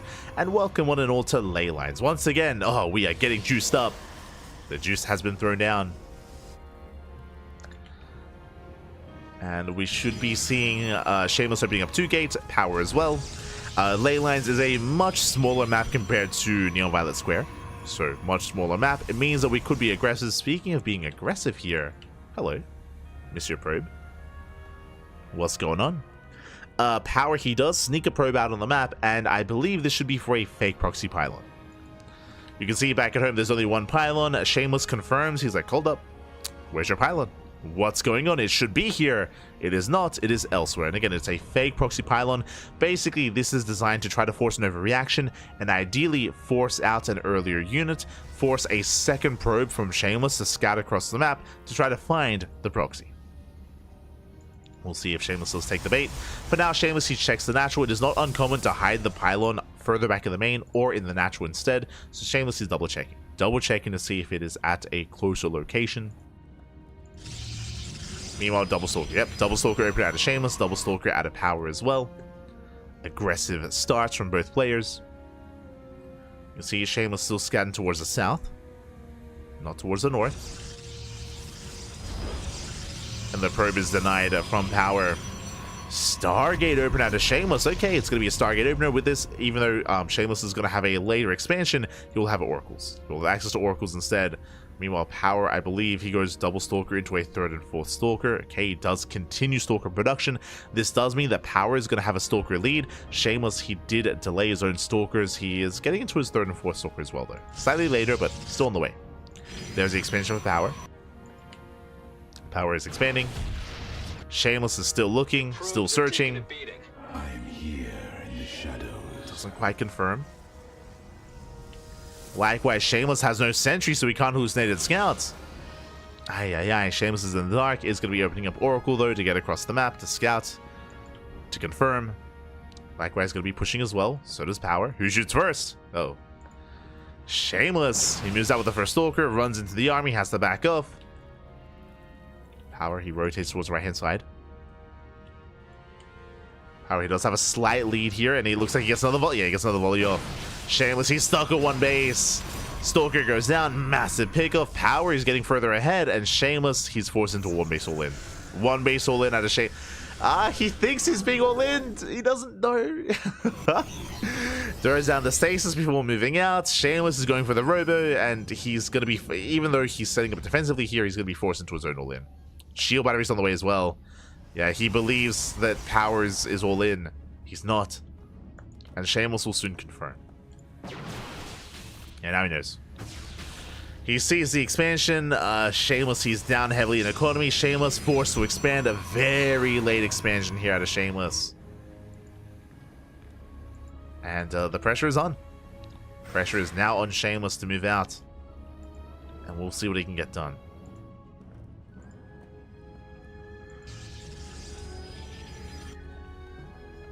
The Oracle gets no damage. Oh, got the flanking Stalker. Comes in, gets a shot off. Gets 2, gets 3. Oh my god. 3 shots go off. 1 HP.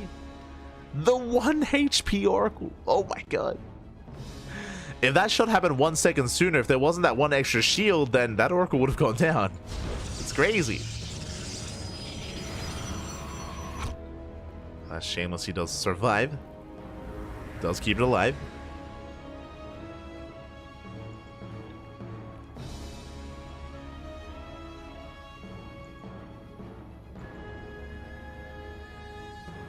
So from here, Shameless is falling back home.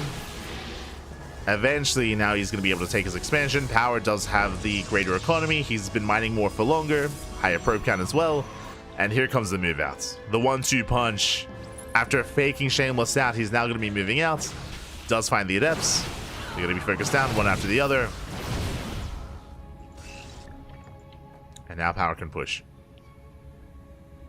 Can push Shameless back at home. He's in trouble. Shield battery's on the way. Shield battery. Robo Immortal production. He has 1 Immortal so far. The Stasis Trap has a lot of potential. True. The Stasis. Oh. Does Power bait it out? Does he notice? He does. Wow, he does. Yeah, he sees a shimmer. Baits out the Stasis Trap. Power pushing in. He's trying to go for the kill here. At the same time, Oracle in towards the natural. Power getting distracted. Goes down the force field. Probes that kept alive. There's the NG overcharge. Power's pushing in. Does catch the Immortal. The Immortal is going to go down. Massive pickup. Did I speak too soon? Oh my god, it's Immortal. The Immortal survives. No shot. The Immortal barely survives. The Immortal goes down for Power. Sorry, the Stalker. He barely did save the Immortal in the Prism. Takes down the Observer. But now there's 3 Immortal Shameless he holds. He does hold. Shameless he defends. Power force back home. Force to expand. Takes down the Oracle. Taking a 3rd base. And Shameless he's back in this. Whew, okay. He's back in this game. Now, there is going to be a window here where Power has Blink over Shameless. Shameless is just now finishing up his Twilight Council. So there is a window here. Meanwhile, Shameless, he will have a faster +1. As +1 is going to finish up. So there's a bit of a give and take. But last Shameless, he was up against the wall. Did survive. And now he's not looking too bad. I mean, his 3rd is delayed, which isn't helping, but only by a couple of seconds.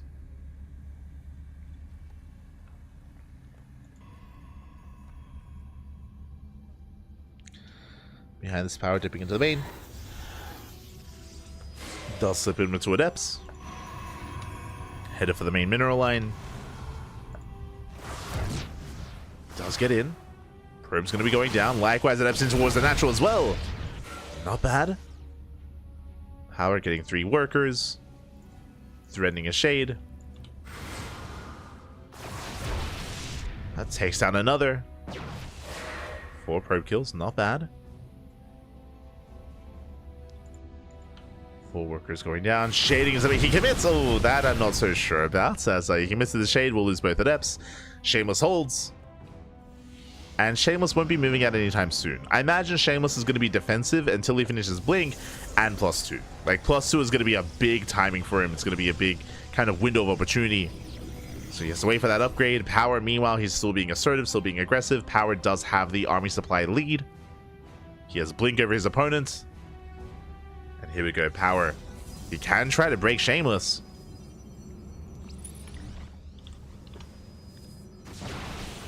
He can try.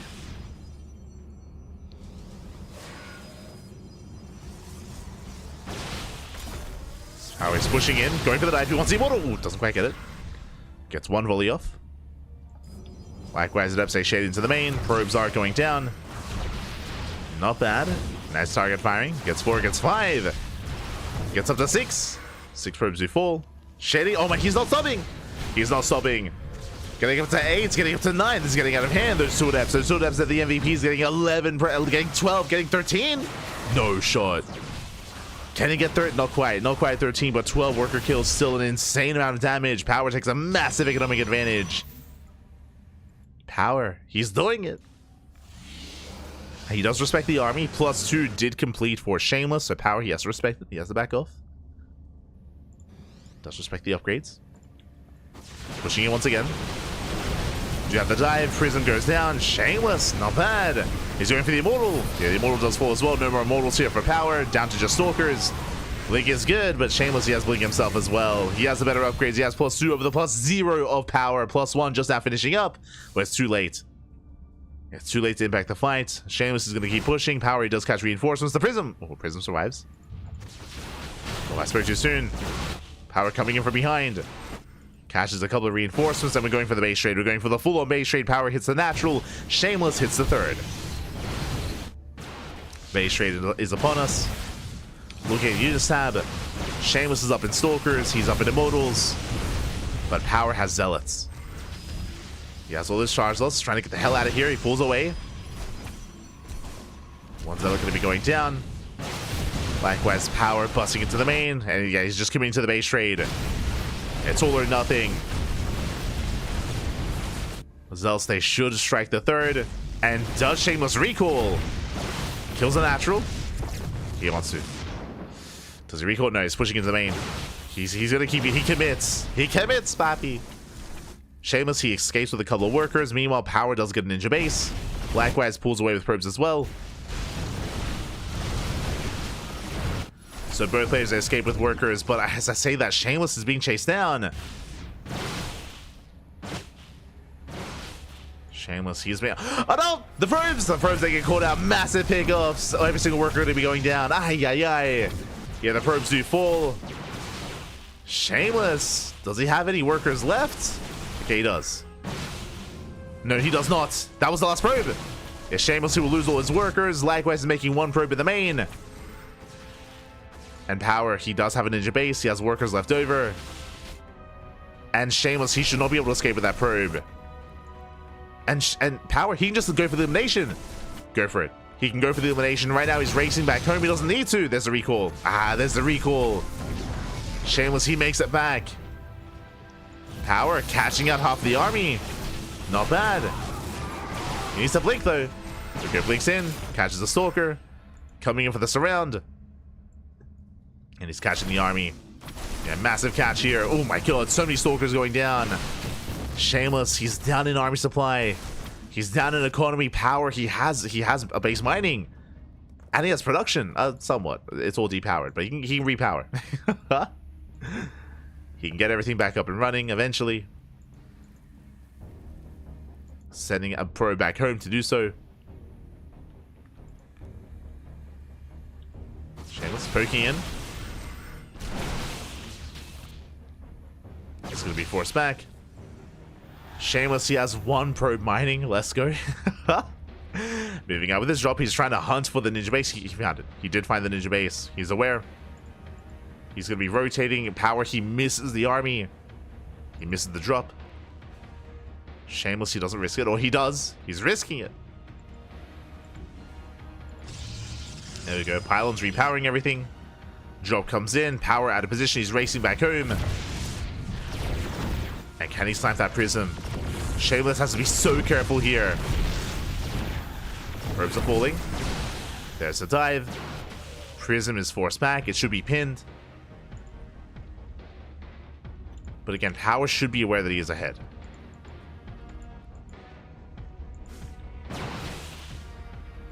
Likewise, Shameless, his main army is that much weaker now without those Immortals. Power, he can fight this. He can fight this head on, 100%. 100%. Shameless is going to be able to snipe some probes. We'll bleed out some Stalkers in the process. 2 Stalkers go down. At the same time, Prism's coming in. And Power, not quite in position. Losing more workers, more probes. Oh, he blinks. Oh my god. Immortal takes a lot of hits. Shameless trying to pull him apart. Gets a Stalker. Nice control. Gets a Stalker. This one Observer giving Shameless all the information he needs. But we do have, I believe, an Observer on the way. I assume the Robo is going to be repowered. Did assume. Shameless. Resaturating. He can soon start to warp in again. The economies are neck and neck. 8 probes against 10. Oh, the dive! Stalkers, they dive in. And the prism is so low. He blinks again, takes out the prism, takes out the immortal. Massive pickoff. Shameless is in trouble. He's going for a counterattack, going for the production. He will be able to recall. Power, there's nothing keeping him back home. He has to make a choice. Base trade. I like this choice, actually. I think this is the power play for Power. Once again, Shameless, he depowers everything in the main, but even if Shameless recalls back home, Power should win the fight. Oh, the force fields, though. The force fields! Oh my god. Shameless, he gets away with this. He depowers everything. And he can recall, and Power, he doesn't achieve anything with his army. The force fields are too good. Power turns back around. He has to repower everything as well. There's the recall. Better moves from Shameless, even though Power's been ahead in army supply for this entire time, with this entire base trade. Shameless, he's recovering. He's in this. He's in this game.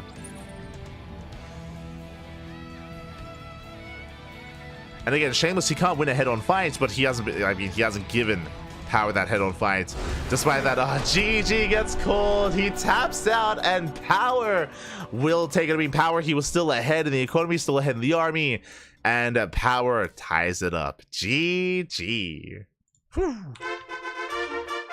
It was impressive. I was very impressed with Shameless. I do think that Shameless had a chance. I do think that, I mean, it was an uphill battle, 100%, but I do think that Shameless could have potentially have won that game. He would have had to have fought tooth and nail for it, and potentially Shameless, he ran out of patience towards the end, but I think he could have done it. He could have done so if he was able to just fall back and just keep going for those like counterattack maneuvers, the guerrilla tactics. Regardless, GG. GG, well played. Whew, I think Shameless, again, I think he thought he was further behind than he was. The probe counts were neck and neck. I think Shameless thought that he was further behind, and the army supplies are neck and neck as well. Yeah, Shameless, he's checking the replay. He's checking the replay, he didn't know. GG. GG, well played. With that, we do end up with a tied up series, and we're now getting ready here for our next match. Ooh.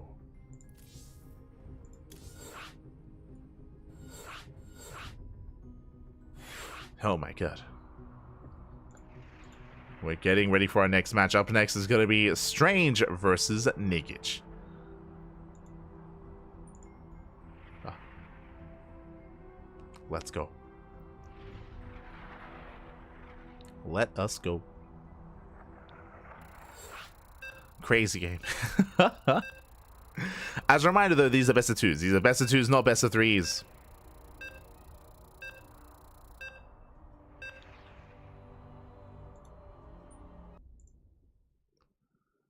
Here we go. We're getting into our final series of the night. The final best of two.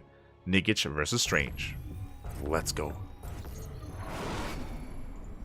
Let us go. And spawning in the bottom left-hand corner of Ultra Love, we have the red Zerg player from Atlanta, Belarus.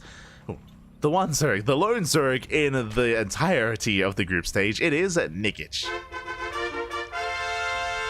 And spawning in the top right-hand corner, we have the blue Protoss player at the top of the standings, at the top of the group. I believe he is placed at number 1, and I believe he should be able to maintain that. We'll see. It is Strange. Well, I say he's at number 1. Fun fact. Okay, Strange and Shameless are tied. Strange and Shameless, they are tied 6-2 apiece. So they are tied up.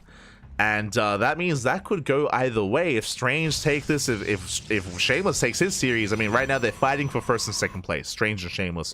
When it comes to third place, currently Nikich and Power are tied 4-4. So likewise, this is actually going to be important for Strange when it comes to placement. Strange is confirmed to make it through the group stage, but first or second, yet to be determined.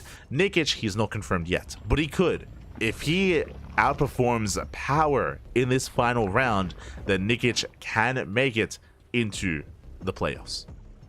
So very important here for Nikich to take a map and hopefully get the 2-0 as well.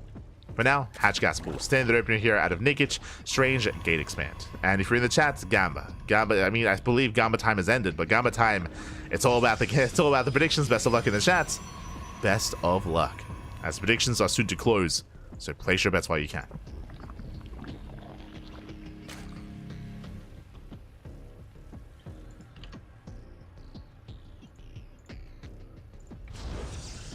Place your bets while you can. As for now, we're going to be settling into our openers. Again, hatch gas pool all around. Likewise, Strange settling in as well. Pylon gets placed, and this pylon looks like a Stargate. Looks like a Stargate opener here from Strange. Otherwise, the pylon will be placed further back. Oh, but we'll see. Show us what you got. Yep, Stargate opener here out of Strange. I would imagine Stargate is Oracle. Now, Strange, he does come up with his own builds quite often, and he does have his own peculiar style, if you will. It can be very assertive, very aggressive, not typically the most macro-oriented, so we'll see how Strange does approach this matchup. Likewise, the other matchups that are going on at the same time, Power is up against Replicants, that is happening off-stream, and we have Shameless versus Art, also happening off-stream. So again, we have 3 matches happening at the same time, and we are focusing on Strange and Nikich. Now, if our series is faster and if others are slower, then we might be able to catch a tail end of another series. Meanwhile, I assume this is going to be Oracle. Void Ray. A Void Ray opener here out of Strange. Is going for the Void Ray, hunting down the Overlords.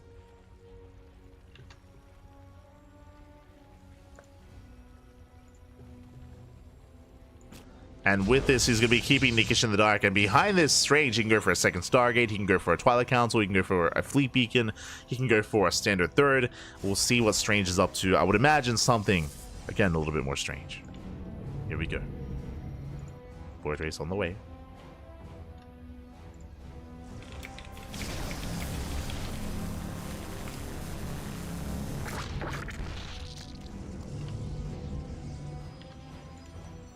As the Overlord does go down. Overlord does fall. There's the Twilight Council and double gateways. Okay, this should be Glaives. I'm feeling Glaive Adepts here for Strange. It could be Blink, true. If I was casting like Hero, I would say Blink. But with Strange, I'm leaning towards Glaive Adepts. We'll see. As the Void Ray moves out, again, he delays his third. He delays his third base intentionally so for the gateways and for the tech. Should be Glaive Adepts here for Strange. Void Ray gets zoned away, Lings are scouting, they're trying to get a read on what's going on, and there it is, Glaives are in production, as we mentioned. So it is going to be a committed Glaive Adept build here from Strange, might even just be a 2-base all-in. Might even just be 2 bases. The Robo is throwing me off. Wait, what? Oh, God. I'm hallucinating, Pappy. I'm hallucinating. Do my eyes deceive me? Double Robo as a follow-up to Glaive Adepts? He's crazy. This should be a 2-base all-in, so it should be Glaive Adepts. Wait, +1 air attack? What is happening? What? This has to be a fake out, 100%, right? If Nikich scouts the natural, he's gonna see the Cybercore researching. Yeah, he sees the Cybercore researching. He should believe it's Tempest. It's Skytoss. Like +1 air attack screams Fleet Beak and second Stargate and Skytoss. So Strange, he's trying to sell a story here. And I believe he should be canceling this upgrade. I believe this should be Glaives into Mass Immortal. Wait, did he cancel? He canceled the Robo. Okay. He canceled the Robo into a Forge instead. Immortal production has begun, but only 1 Robo. Which means he might actually finish +1. It's a +1 fire attack. Air attack even. He might finish it. I don't know what the hell's going on, but hey, it's Strange. In more ways than one. Roaches are amassing. Adepts, they rotate. They threaten the natural, but alas, Nikich is fully walled up. So far, he's keeping up, massing on more roaches. Strange looking for another way in. +1 air attack. It's gonna finish soon. Is he gonna let it finish? Nice catch. Gets 3 roaches, or he gets 2. Picks off 2 roaches. Threatens a shade.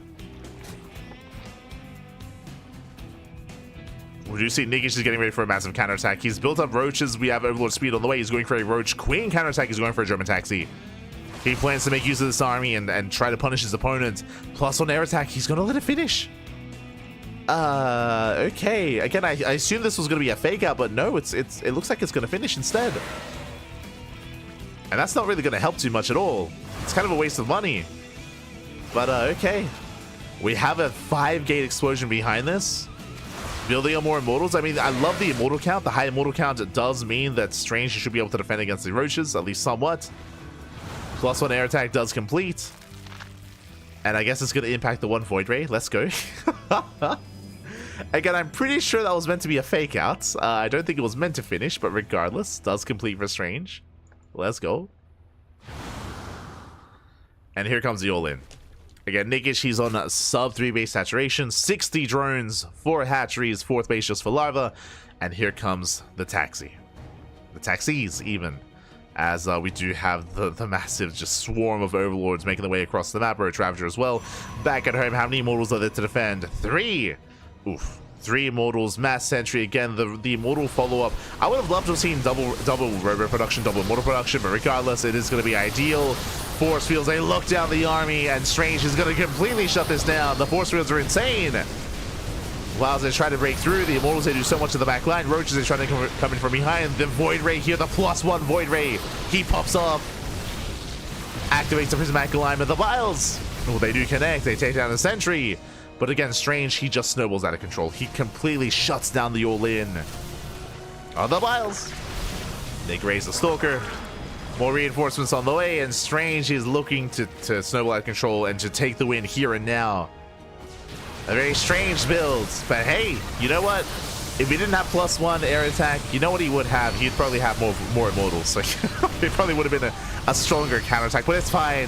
Vials, there's not enough of them. The prison survives. And Strange, he will break through. He'll break through the roaches, break through the defensive line. The natural base soon to be compromised. Vials, they do not connect. Actually, oh, he has an option. Does avoid the natural, pushing towards the 3rd. Still just out trading his opponent. More roaches are amassing. They're trickling in. Once again, the force fields are brutal. More adepts coming in to reinforce because, hey, why not? They have glaives. The vials. Ooh, they almost take down one of the immortals. The immortal is 1 shot away from going down, but regardless, GG gets called, and Strange takes game number 1. GG.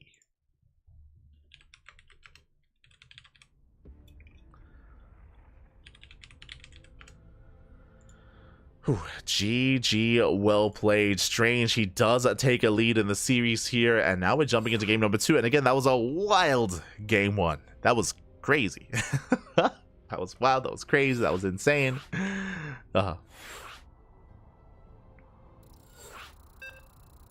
Does take it in the end.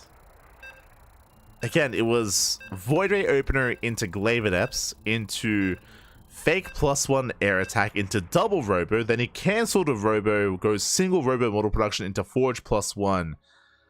That was crazy. I personally, I would have preferred double robo model production, but regardless, GG, well played, very well done there by our Protoss player. He got there in his own way, but what's important is that he got there. Did get there, and here we go. Now we're getting into game 2, and spawning in the top right-hand corner of Frostline, we have the Zerg player, the Red Zerg from Belarus, down in the series. We'll see if we can tie things up. We'll see if we can make it out of the group. It is Nikich. And spawning in the bottom left-hand corner, we have his opponent. We have the blue Protoss player at the top of the standings, top of the group, alongside Shameless, currently tied, but Strange, he is looking to advance on in first place. We'll see if he can. It is Strange. I see in the chat, Strange living up to his name, 100%. I mean, he's very, yeah, he's a very strange player, you know. But that's why we love him. True. Here we go. Oh. So we are going to be settling in, calming things down.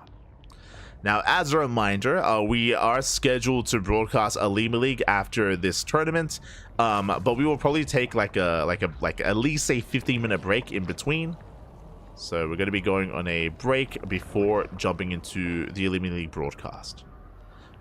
Originally, I was going to end the stream and then go live, but we may as well just go from one into the other instead. I think it's a little bit better for me just because one, it means that I get to finish casting sooner, and I get to sleep a little bit sooner as well. But two, like, I want to keep my momentum going, you know? Like, if I break for like an hour or 2 hours or 3 hours, then I'm gonna like lose a bunch of steam.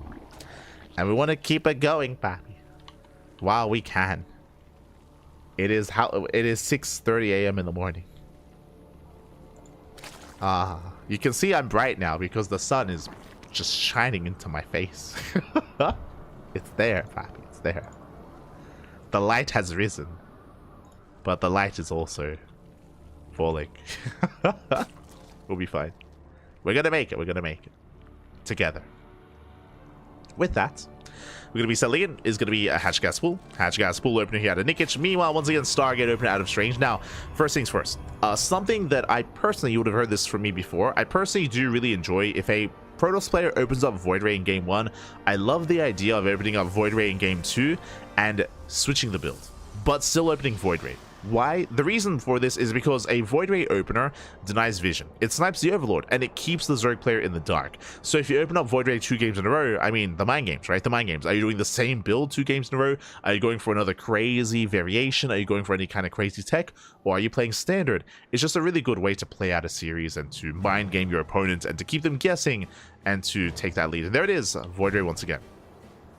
Again, I do appreciate this. So I do, I feel like if you go Void Ray once in the series, you should commit.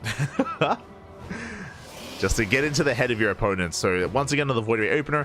Once again, this looks just like the last game, and it is going to be difficult for Nikich to figure out what the hell Strange is up to. And I'll be honest, even if Nikich had scouting information, he wouldn't even know what Strange is doing. We didn't even know what he was doing. Like it's Strange, Pappy. Give Nikich map hacks, and he won't know what the hell's going on, Pappy. No idea. It's crazy. Twilight Council. Twilight Council gateways. It looks like the same build. It looks like Void Ray opener into Glaive Adepts. So far, it looks the same. But what about the follow-up? This is where Strange starts +1 air attack again, and then Nikich believes that it's Sky Toss, right? Like, yo, do it again. Do it again. My eyes are on the Cyber Core. But once again, Glaives, as we did mention, again, Twilight Council before the expansion. Now, last time this led into +1 air attack in a robo, with almost a second robo as well, but we'll see. Oh, it's poetic. See, Pappy, see.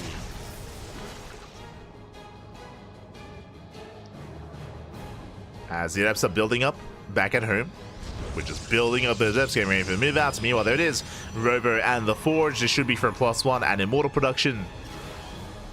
This time, no +1 air attack. Lings, they do scouts. They scout, they check. They confirm, no upgrade. Which means, clearly, if there's no upgrade, that means Sky Toss, right? That means that means it has to be Tempest production. Meanwhile, Adepts, they shade in towards the third base. 3 drones going to be going down. Not bad. 3 drone kills for 2 Adepts. Very nice damage. Very nice damage.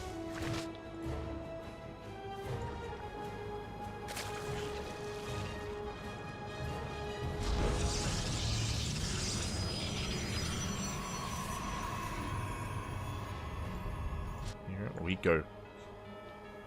As Strange, he does pull the trigger. Again, he's got Glaives, he's got Adepts. How many Adepts? 11. 11 Adepts here for Strange. Back at him, he's building up the Immortal counts. Again, because of this, if Nikich does go for another Roche counterattack or Roche all-in counterattack instead, then he will be met by a wall of Immortals. So I do advise against committing into an all-in. Committing into a counter all-in, which is what Nikich did attempt last time. There it is, +1 melee. +1 melee tells us Nikich is going for a longer game. This time he's macroing. This time, Nikich is macroing up. Bay is on the way for Strange, working towards Disruptors or Colossi. Roaches, they hold their own. They're keeping up with the Adepts. No major commitment so far to Strange. He's just clearing up creep, denying the active tumors. Not bad. Does deny them. Threading another shade. Keeping Roaches pinned. Meanwhile, fast infestation pit. That I was not expecting. Okay, now with a fast pit, oh, with a Bailey Nest, with +1 melee, with Roach speed on the way, are we feeling Swarm Host? No shot. No shot. Swarm Host is a possibility. Otherwise, this could just be fast Hive into Viper production, which would help against the Robo heavy composition. Yep, there it is. Hive is on the way. This should be for Vipers. Okay, I like this. So fast hive. This tells me that Vipers are going to be out sooner, and they're going to be out just in time for the Colossi and the Immortals. Nikich did scout. Nikich, he did not. No scouting. But so far, making the right calls. He is making the correct calls. Strange looking for a way in, trying to pull him apart. Nikich, he's keeping up, coming in for the surround, locking down the Adepts. The Adepts, they commit to the shade, and they're forced to recall. Plus recall here by Strange, does save whatever he can. Does save how many? 6 Adepts, not bad. Does bring them back home. Meanwhile, Colossus production well underway. The main base is a little bit messy, but it's fine. We're getting there. Alright, getting there.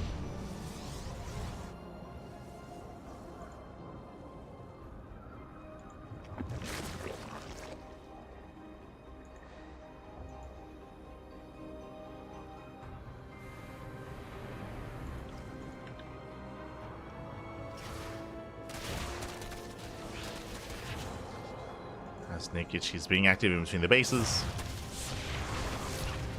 There's a dive. Viper production has begun already, as I did mention. So really fast Hive Tech, really fast Vipers for Nikich. And that means that he's going to be ready for the push. And Strange, he's pushing. That is a War Prism on the way. No 4th. There should be a 4th by now, but no, Strange, he's committing to one big 3-base move out. Does have a Temple Archives behind this. No, never mind, he cancels. Cancels the Temple Archives. Instead, he's committing. And this is quite a death blow of an army. Has potential, but again, as long as Nikich plays it safe here, he did cut workers at 3-base saturation, has the 4th only for larva. And Nikich, he's maxed. He is ready. Oh my, he is more than ready. He wants a fight. He's completely maxed out on Lingbane Roach Ravager. There we go, 5th expansion on the way. Here comes Strange's move outs. Warps in some hallucinated Colossus. How many sentries does he have? 10! 10 sentries for Strange. And the force fields, they can pop off. Can pop off. Here we go, we're coming in for the surround. Where the force fields? Ooh. Just in time, here come the yoinks. Yoinks on the hallucinations. Oh my god! He yoinks the hallucinations. There we go, he gets the Colossus. There's one left. Colossus go down. And Nikich, he's just still snowball out of control. He breaks through the defensive line, takes out every single Colossi. The Colossi, the army, 5 Stalkers survive. And Nikich, he can try to keep pushing from here. Did run out of a lot of Link Bane, did spend most of it. But he's stutter stepping forward, Bane's they make their way into the mineral line. And they bust in, no reaction, doesn't pull away, 23 probes go down. And Nikich, it looks like he is doing it, he's breaking through. Reinforcements are on the way. Strange, his economy is crippled. Remember, he had no 4th. He had no 4th. This was a 3-base all-in. 3-base all-in, out of Strange. Did not work out, was not good enough. And he's still all-in, he's not stopping. And all Nikich has to do is just calm down. Just calm things down, build back up. The Ultra Cavern is a little bit unnecessary, just to focus on Lingbane Roach Ravager. Just calm down with the Ultras. We don't need it. Strange is going to rotate. Nikich evacuates the expansion. Letting run by towards a 3rd. Nothing to defend. No shield batteries. No units in position. Trading a base for a mineral line. Yeah, it's Strange. He's being crippled. It's all or nothing. As Lings, they take down all 3 Zealots. Likewise, all the Biles connect. Oh, the Void Ray goes down. Void Ray goes down to the Biles. The Blinding Cloud as well. And Nikich is just getting further ahead. Just further and further ahead. Strange is down to 28 workers. Barely an economy. A 1.5 base economy, really. Another Blinding Cloud. Buying time. Building up more Lingbane. Nice force fields. But there's just not enough DPS behind this. Yeah, there is just not enough. Another Blinding Cloud. Banelings, they bust on through. GG gets called as the sentries, they take the Banelings to the face. And Nikich ties it up 1-1. GG. Whew. GG, well played. And Nikich does tie things up. And we end things with a tied 1-1 scoreline. Oh my god. GG, well played. With that, do we have any updates? Do we have any other updates here? Do we have any other goings on in the group? Let's find out how things have settled. Exclamation mark B in the chat if you guys want to have a look back yourselves as the bracket has been progressing, and we so far have some updates coming in. Okay, from the bottom we have Shameless. Shameless takes down Art 2-0, and because Shameless gets the 2-0 and because Strange tied 1-1 with Nikich, that means that Shameless, he's at the top of the group. He is at the top of the group. He comes out in first place. Strange will claim second place, but what about third? So Nikich, he got a 1-1 scoreline, so he's at 5-5. Power is still mid-series. Power versus Replicant. That's what it comes down to. Now, if Replicant wins 2-0, what does that do? 5-5. Oh. So Nikich is going to be at 5-5. If Power gets a 1-1 scoreline, then they're going to be tied. If Replicant takes a 2-0, then Replicant's going to be tied with Nikich. If Power gets a 2-0, then Power will advance on. So Power needs a 2-0. If Power ties 1-1, then I think it comes down to the head-to-head. Power and Nikich, what happened between them? Oh, it was tied as well. Power and Nikich were also tied in their series. If Replicant gets a 2-0, then he ties with Nikich 5-5, and it comes down to the head-to-head. And Nikich did win 2-0. So Replicant, I believe, cannot advance on. Even if he 2-0s, Replicant cannot advance on, but he can stop Power from advancing on. If Power gets, if he gets a 2-0, then Power advances. If Power gets a 1-1, then what happens? Right? Like, if Power ties 1-1 with Nikich, then it comes down to the head-to-head. And if they're tied in the head-to-head, then do they have like an ace? Do they have like a final best of one? Maybe. Maybe. How does the math work? I think it might come down to something like that. We'll have to find out. So we're waiting. We'll have to find out here. We are waiting for the results of Power versus Replicant. Oh boy. But regardless, GG well played. Strange, of course, he committed to a 3-base all-in. This time, Nikich, he did not fall for trying to go for a counter-attack or to kind of counter all-in. Instead, playing it safe, playing defensive. He cut workers at 66. He maxed out on Lingbane Roach Ravager. Remember, he teched very quickly into Hive, into Vipers, just in time. He was able to shut down the all-in. GG. GG well played. Very safe play there at a Nikich. Good call against Strange. And, yeah, it comes down to Replicant versus Power.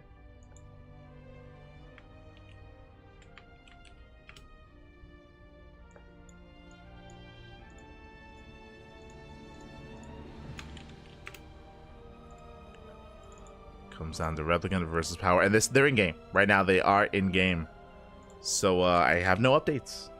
Have no updates for you at the moment. We just have to lie in wait and figure out what's going on.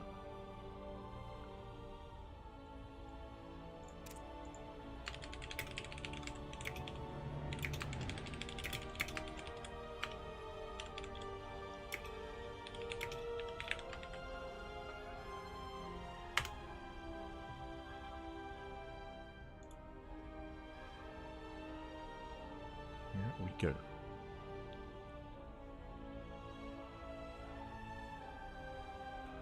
right, I'm messaging MinoVK. I'm asking him what happens if Nikich and Power tie 5-5. I would imagine it would have to be an ace match, right? Like a final game. Yeah, like a tiebreaker match. I would imagine.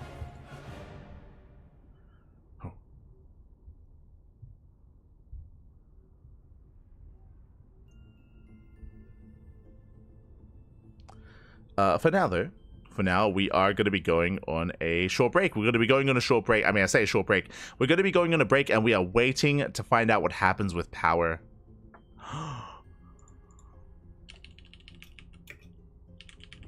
We're waiting to find out what happens between Power and Replicant.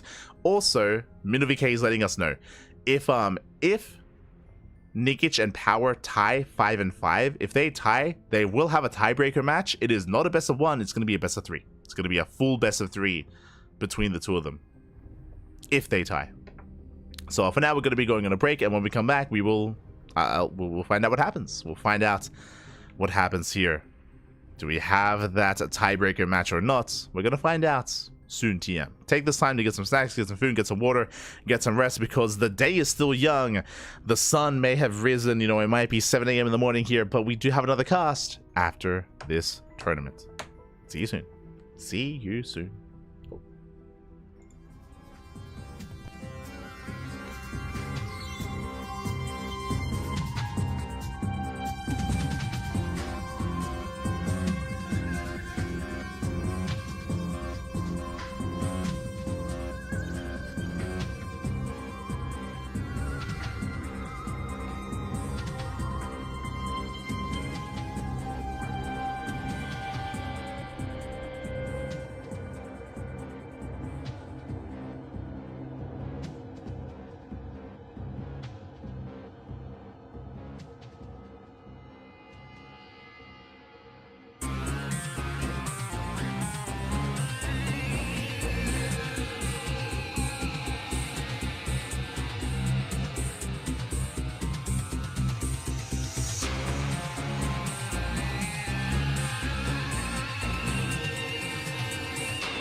And welcome back, everyone. Welcome back. Whew, hope you enjoyed that lovely brutal OSC as we have returned with some answers. We've returned with some answers. For those that are curious, we went on a break because we were waiting for this series to wrap up, Replicant versus Power.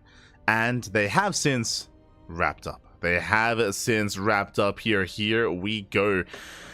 Results have come in, and Power, he won 2-0. He won 2-0. Depending on the results, a lot of possibilities here could have happened.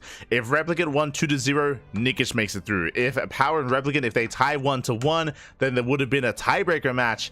If Power wins 2-0, he makes it through. He qualifies. He does qualify. GG, well played. Congratulations here to Power as he does qualify, does make it into the playoff bracket. Exclamation mark B in the chat if you guys want to have a look at the finalized bracket here. It is ready for you here and now. Let us embrace the group. We have Shameless as number 1. He does come out as the first place in Group A. Strange as number 2, and Power as number 3. Nikich, he barely did not make the cut. Was close, and again, if Power had lost the map, if anything had gone a little bit south for him in that final series, then maybe Nikich could have made it through. Alas, he is denied. He is denied any chance to make it into the playoffs. So congratulations to the triple Protoss, the power of Protoss in more ways than one. Power, Strange, and Shameless, they make it into the playoffs. Congratulations here to Power, Strange, and Shameless. My condolences to Nikich, Replicant, and Art. I'm not gonna lie, I'm a little bit surprised by Art's underperformance here today, and I would say underperformance because Art last month did make it through the groups. He made it into the playoffs. We were very impressed by Art's performance last month, but this month did struggle here in that group stage. Likewise, Replicant as well, and Nikich came very close. With that, that concludes Group A. Tomorrow, as you can see here in 20 hours time, is going to be Group B. Group B is going to consist of Milky Cow, Young Yakov, Nikich, Wayne, Rostock, and UED Soldier. If you're curious, where are the Zergs and Terrans? I mean, there was one Zerg and there was one Terran here in Group A, but the rest are here in Group B. In Group B, that's where the majority of the Zergs and Terrans are, less so Protoss. Coming into Group B, Young Yakov is the reigning champion. He's the reigning champion. He had a dominant performance in last month's Firegrow Cup. If you missed out, I recommend the VODs. It was a best of 7 finals between Young Yakov and Wayne in last month's Firegrow Cup. As a result, I expect both Young Yakov and Wayne to do well here in the groups, and I expect them to make it into the playoffs for some Zerg representation. In saying that, though, Nikich is also a rising star. He's been looking very good as of late. I did mention before, though, that Nikich, I do think that his best matchup is TVP. He's had a lot of success in Terran versus Protoss and in Terran versus Terran. I do feel like Terran versus Zerg is the matchup that does elude him a little bit more, so it's unfortunate that he's in the group of the top Zerg players. Likewise, Milky Cow is a bit of an enigma to me, because Milky Cow, he was a very strong competitor a couple of years ago. Then he went on a break. He went on hiatus. I assumed that he had retired, but no, Milky Cow has recently come back as of a couple of weeks ago. Coming into the month of December, Milky Cow has been active once again, and Nikich even let us know that Milky Cow has been looking very competitive as of late. So he is going to be a wild card. He's going to be a dark horse or a dark cow, if you will, coming into the group stage. So we'll see if he can make it through. We'll see if Nikich can make it through. We'll see if some of the Protoss players here can cause some upsets. UED Soldier has been looking very strong in PvP as of late. Unfortunately, UED Soldier is not in the PvP group, so that is unfortunate for UED Soldier. And Rostock as well has been grinding quite a bit here. Is going to be representing that Ukrainian flag in the group. We'll see if he can make it through as well. Meanwhile, when it comes to our seeded players, you can see here, because Shameless made it in first place, he's seeded right into the semifinals. Right into the semis here, Shameless is already able to skip around, and we have Power and Strange seeded here into the quarterfinals to face off against their own counterparts in Group B. Likewise, first place in Group B will also be seeded into the semifinals as well. So, yeah, the bracket is shaping up. As a reminder, again, tomorrow is Group B, and the day after that is the playoffs. So 3 days straight, day 1, day 2, day 3, 3 days straight of Firegrow Cup action. Let's go. Let us go. So with that does conclude our second broadcast of the day, but we still have another. We still have a third broadcast of the day. Let's go, Bobby, let's go. As you can imagine, Alima League was taking place. Alima League was taking place at the same time that we were casting our tournament, that we were casting the MC show match, as well as the Figro Cup as well. And we have made it. Geez, a 4-hour cast. But now it's time to catch up. Now it's time to catch up on Alima League. So we're going to be going over the Alima League replays. Again, usually we cast Alima League live, but we have decided not to cast it live anymore. The reason for this, Alima League is only allowed to be live streamed on the Chijik platform, only on Chijik. And we've been streaming there for the past month. But we don't really get a lot of viewers. Not a lot of people know about it. Not a lot of people are aware of it. And likewise, it is also not very friendly to the international and global scene. So in the end, we decided, you know what, it's probably not worth it anymore. Instead of casting it live, we'll just cast it via replays instead here on Twitch to allow more people to see it and more people to experience it and more people to enjoy it. So we are going to be jumping into our broadcast of the Alima League. I know that Wardy was also doing his Alima League replay cast at the same time that we were casting. From my understanding, I believe he's about to wrap up and we are about to begin ours. Let's go. We're about to jump into the Alima League cast. There's a lot of matches though. Jesus, there's a lot to get into. Jesus. As a bit of a teaser for the round of 32, we have Björn versus Kior, Classic versus Trigger, Skilless versus Zaun, Honmono versus Rogue. That is a rematch, by the way. That is a rematch from last week's Alima League. So the round of 32 is stacked. We're going to be jumping into the round of 32 first, of course, covering all of those matches, followed by round of 16, quarterfinals, semifinals, and grand finals thereafter. Now, before we dive into Alima League, we're going to be going on an extended break. I do need some time to set up all the overlays. I have to set up all the overlays. I have to get everything ready, get everything going. So we're going to be going on like a 15-minute or so break, and when we come back, we will jump into Alima League. Let's go, Bobby. Let's go. That is the plan. That is the plan here. And the problem that I have is because there are so many matches and so many replays, I have to pick and choose which ones to embrace, because I don't want this to be like a 10-hour cast, especially considering that I have to wake up to cast the Masters Coliseum later on tonight as well. Masters Coliseum, and then more Figro Cup, and then more Masters Coliseum, then more Figro. Hey, you know how it goes. Non-stop StarCraft here for the CranKy Ducklings, as always. So we're going to be going on a break. When we come back, we're going on like a 15-minute break, and when we come back, all the overlays are going to be set up, and we will be jumping into Alima League. See you soon. Oh, see you soon.